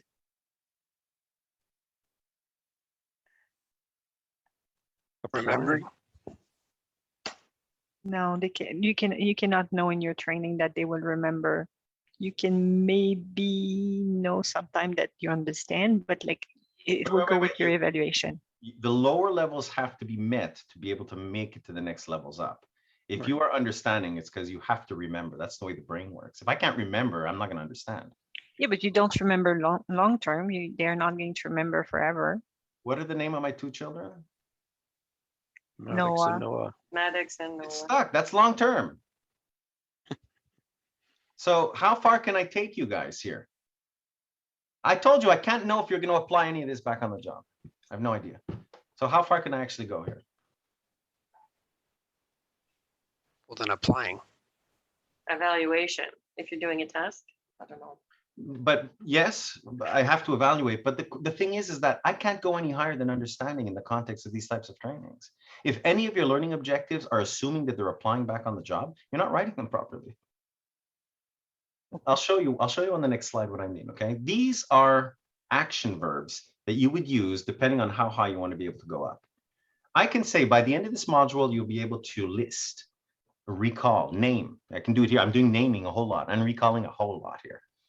I'm not asking you to know anything about my children other than remembering their names. I'm not taking you further than just remembering what they are, what those names are. If I want to take you up to the next one, we talked about differentiating. I don't even know if it's in this one. But because differentiation is an easy interaction to build, I can actually do that. But if I said carry out, demonstrate, it's executing, perhaps even more so, I can't, no, there's no way I can know this. And because of this, I think in this case, I don't know if anybody actually came up with one of these, but there's one word you never, ever use when you're building, when you're designing learning objectives. And that is, anybody know what that word that you never use? Learn. Well, I suppose by the end of this, you'll learn about perhaps understand. Understanding cannot be vetted. The way we vet if there was understanding is if we're capable of measuring if the individual is capable of duplicating or defining or listing or locating or any of these things. If I can see the person do the job, then I know they've understood. But the only way I can see they've understood is because they're executing something that they've learned in a manner, in a system, in a process, whatever it is. That's how you vet understanding, is can they execute on something that I've tried to do? You disagree, Edith? Well, you can understand the difference. Yeah, but how do you know if the person is prove it? understanding the difference? Yeah. How do you know if they're understanding the difference? Well, like earlier I said, you are going to be able to differentiate. Like if you say you're going to be able to understand the difference between. But how are you telling yourself as an instructional designer the way you're going to know if they can do it? Understand the difference is like saying identify the difference or fine. The point being is that if you didn't have that word difference there, what else would you say? Understand what? You know, it's because often the confusion is that you're providing with a program goal instead of a specific learning goal. You're using the word differentiate. Fine. Put understanding there all you want. It's the word differentiate that we're focusing on. If you just said you'll understand I agree with you. Most of the time we cannot use it. I'm a salesperson. You'll understand what a cold call is. What is it that you just said? Yeah. No, I agree with what you say. Like the word understanding, most of the time you cannot use it. No, it has to be accompanied by the way you're going to vet performance. I'm vetting their performance through differentiation. And had you gone a step further, you might say, using whatever this, you'll be able to differentiate 4 out of the 5 of these, for example. And that 4 out of 5 will be my, sometimes we say you need to get 80%. Well, that's 4 out of 5, that type of thing. So, sorry, my Siri keeps going off. So if you pull up your last chart, she would be all the way up and analyzing if she's using the word differentiate. Well, not in the context of here, because I could ask Edith now, differentiate between context and how do you say relevance. I can ask that question, differentiate between the two. The point I'm making is that when you're writing and I can't I can do that in e-learning, but you want to avoid writing learning objectives that are presuming that there's something actionable going on the job. Because even statistically speaking, we know that if you're back on the job, like it's a morning of in class and an afternoon of hands-on, you're still not on the job. On the job means that you are in your job with your own conditions, your own working and everything, and you've got to execute. And the only way to really be sure that you're performing based on what the alignment is you're going to have some type of secret camera that's on you, because even the presence of a manager will influence the results. You still won't know if when the individual is alone. That's why they invented secret shoppers, in places like Reitman's, because if you're trying to perform in front of your manager, you have influence there. So there's leeway in that area, but there's no leeway so much in making sure your learning objectives are measurable within the confines of your learning event, your learning deliverable. And then if you have a program, well, now you can go broader and say you'll understand what instructional design is. Yes, because I can have so many learning objectives to match to get there. Any questions? I'm going to show one last thing here. I come back here and I made a couple of simple answers. So if I was writing, let's say that I had a course that was talking about apples, very simple. If I want the individual to remember, it's just name 3 common varieties of apples. That's all this training is going to do. And the point being is, it's okay for you to say this training is not going to go higher than remembering, because it's so like we did in Reitman's. All I want you to do, remember, is 514-321-3193. That's all. It's just 10-minute training just to help you remember. In a week and a half from now, you're going to have an ILT. Your manager is going to come and talk to you so that you understand the importance of this. And I go to the next one. Now you're going to compare 2 apples to themselves. I need to understand I need to remember the apples. And now this training is going to help you understand the differences between the 2. And finally, when we go higher up into application, well, now I'm going to start to, reason on my own. Can apples prevent scurvy? Yes, they have vitamin C in them, blah, blah, blah, or no, whatever it is. So that's the way you build your to be certain that they're measurable. You want to revert back to this here, because it is so important to have proper learning objectives for the person designing it, or else you're going to get lost and you're going to say, holy crap, there's way too many topics here. Yeah, because you didn't follow your learning objectives. If the person is only supposed to list 5 of these by the end of the module, what are you talking about what's going on over here? That's for another module. Come back to your learning objectives and stay focused on those. And this is why, if I was to ask you, you've all heard of micro-learning? The concept of micro-learning came out, I don't know, 5, 6, 7 years ago. And the idea is, less time, more engaging. It's going to be a 6-minute module, for example. Well, how many learning objectives should I have in a micro module? 1. Yeah, 1. And if I could have less than 1, I'd probably have that. So when you're building your training and you have a half-hour module, how many learning objectives should you have there? It's half an hour online. Yeah, 2 or 3. 2 or 3. The more you put, the more you're giving yourself room for content, and more the request to fit 100 slides into 40 minutes makes sense. Yeah, I can do that. We'll have 19 learning objectives. Won't work.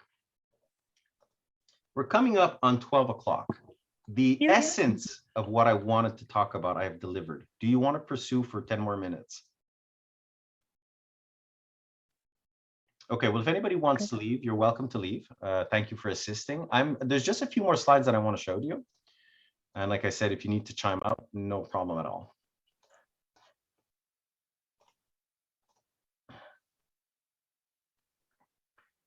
The next step is going to be defining a program outline. So you've done your analysis, you've gleaned all of your content.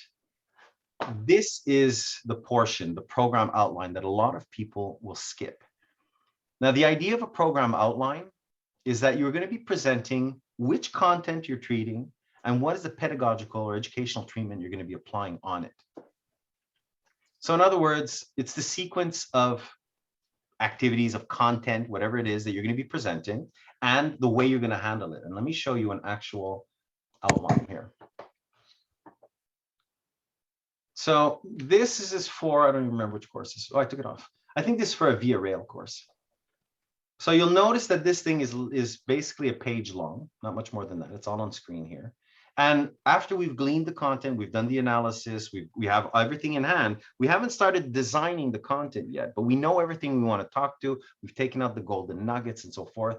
We look at this, we say it's a 35-minute module online. It's going to be cut up into 4 sections, including section 0, which is just the intro, sort of the conclusion, the final takeaway messages. So in a nutshell, 3 sections. We're going to talk about this, that, and this. This is the content, and this is the first ideas. We're going to use flashcards. We're going to have a case study and so forth. This becomes a critical document so that all the stakeholders involved in this will know. They're going to look at this and say, wait, you didn't talk about this. We don't have room for it. Well, how about this? We don't have room for that. Oh, you included that. Yes, great. This becomes that negotiation document to say, it's my course outline. What do you think? We use this on every project, everything we do, except for a PDF, perhaps. But every project we do, whether it's a RISE storyline in class, it doesn't matter.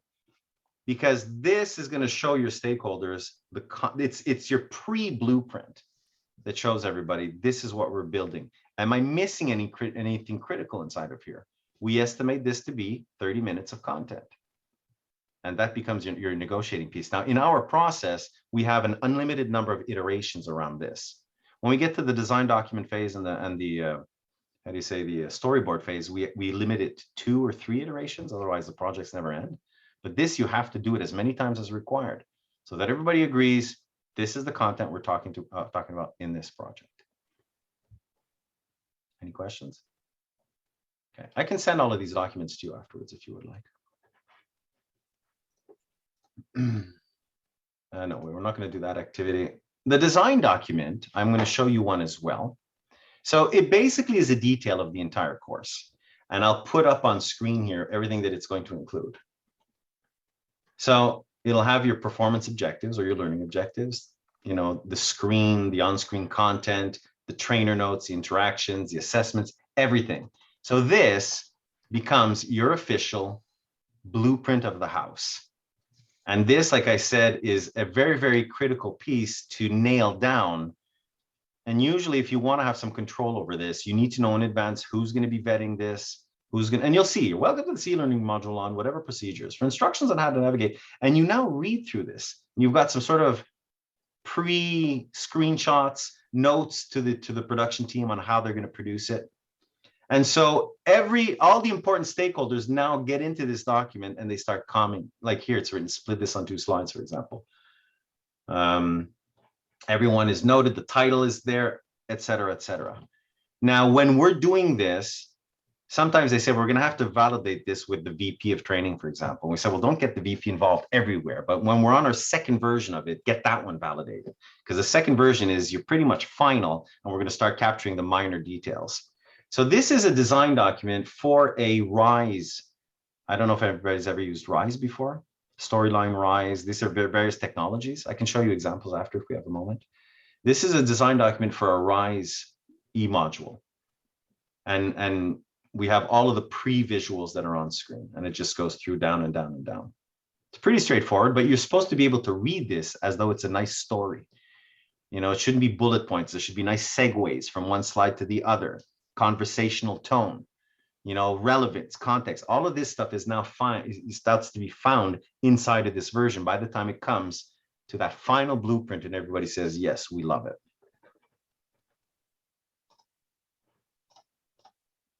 We then move into the storyboard phase.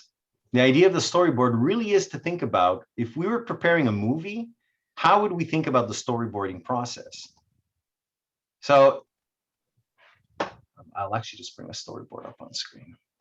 This is the storyboard for a storyline module that we built for Via Rail. I'm allowed to show you these. We got approval to show these. And you'll notice that the storyboard can be pretty dry. You know, you look at it and you say, well, you know, there might be too much content, not enough content. This one actually is pretty representative of what we did in the end. And the reason why in this case there's little content, this is the storyboard for the mobile version. So you'll notice here at the beginning, you can either select mobile or desktop and then your language. This is the storyboard for the mobile version. So there's a lot less content when you go through your phone, for example. We're trying to focus more on icons and minimal amount of text. And this is what a storyboard serves for. So the idea here is that I have my design document on my left, I have my PowerPoint on the right, and now I can read through my story and see if everything makes sense on screen. If the icons match the branding, if the images are relevant to what we're doing, what are the resolutions, where am I going to find this? And so we're going to have commentary throughout this. I don't even know what they are. See, it's here, it says draw an icon that features noise and over time combined. So that's some message, I guess, for this. It's over here. Some message for our production team. And these become your two most important elements when you're designing for online training, for example. And even for if you're doing how do you say an instructor-led training, you're not going to have that design document phase. You're going to go straight to the PowerPoint, but that design doc becomes your how do you say, your notes at the bottom here, speaker notes, if that's what you require. To finally end up here, I'm going to have to, I think, did I save it in here? No, so I'll need to just show you one final thing. Where did it go? Here it went. I think somebody changed my password on it this morning, so I'm just going to grab go into my demos here, into my approved demos, hearing conservation, and grab this one.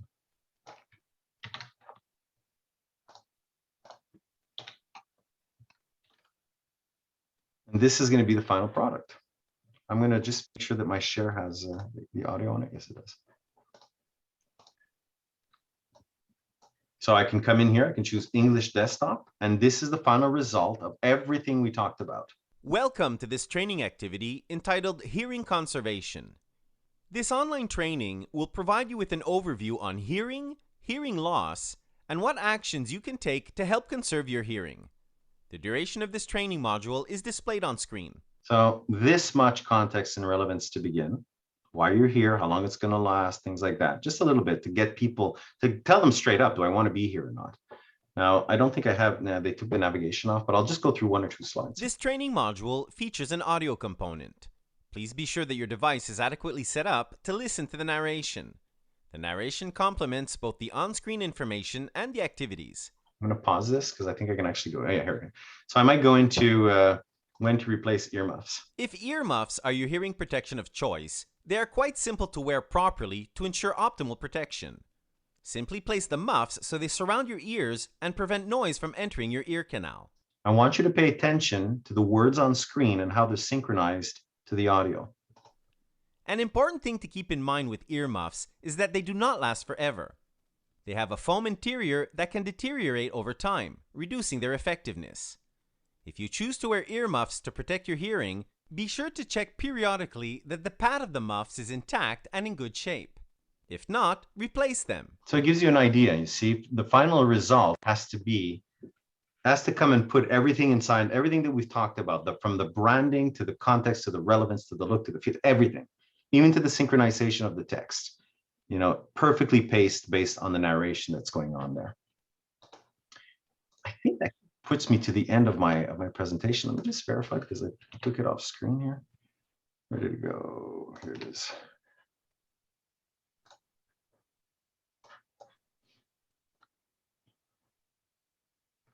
Yeah, you know, there's a couple of last sort of takeaways that you might want to keep in mind. A few of these tips and tricks here that I can place up on screen, but I think we're going to be done after this. If you want to read through these, a couple of small tips and tricks.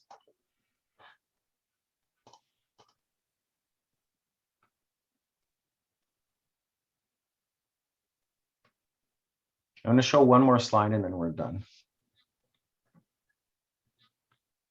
This is for writing learning content. So when you're done, if you just want to put your hand up. Okay, and I would say in terms of the slides themselves,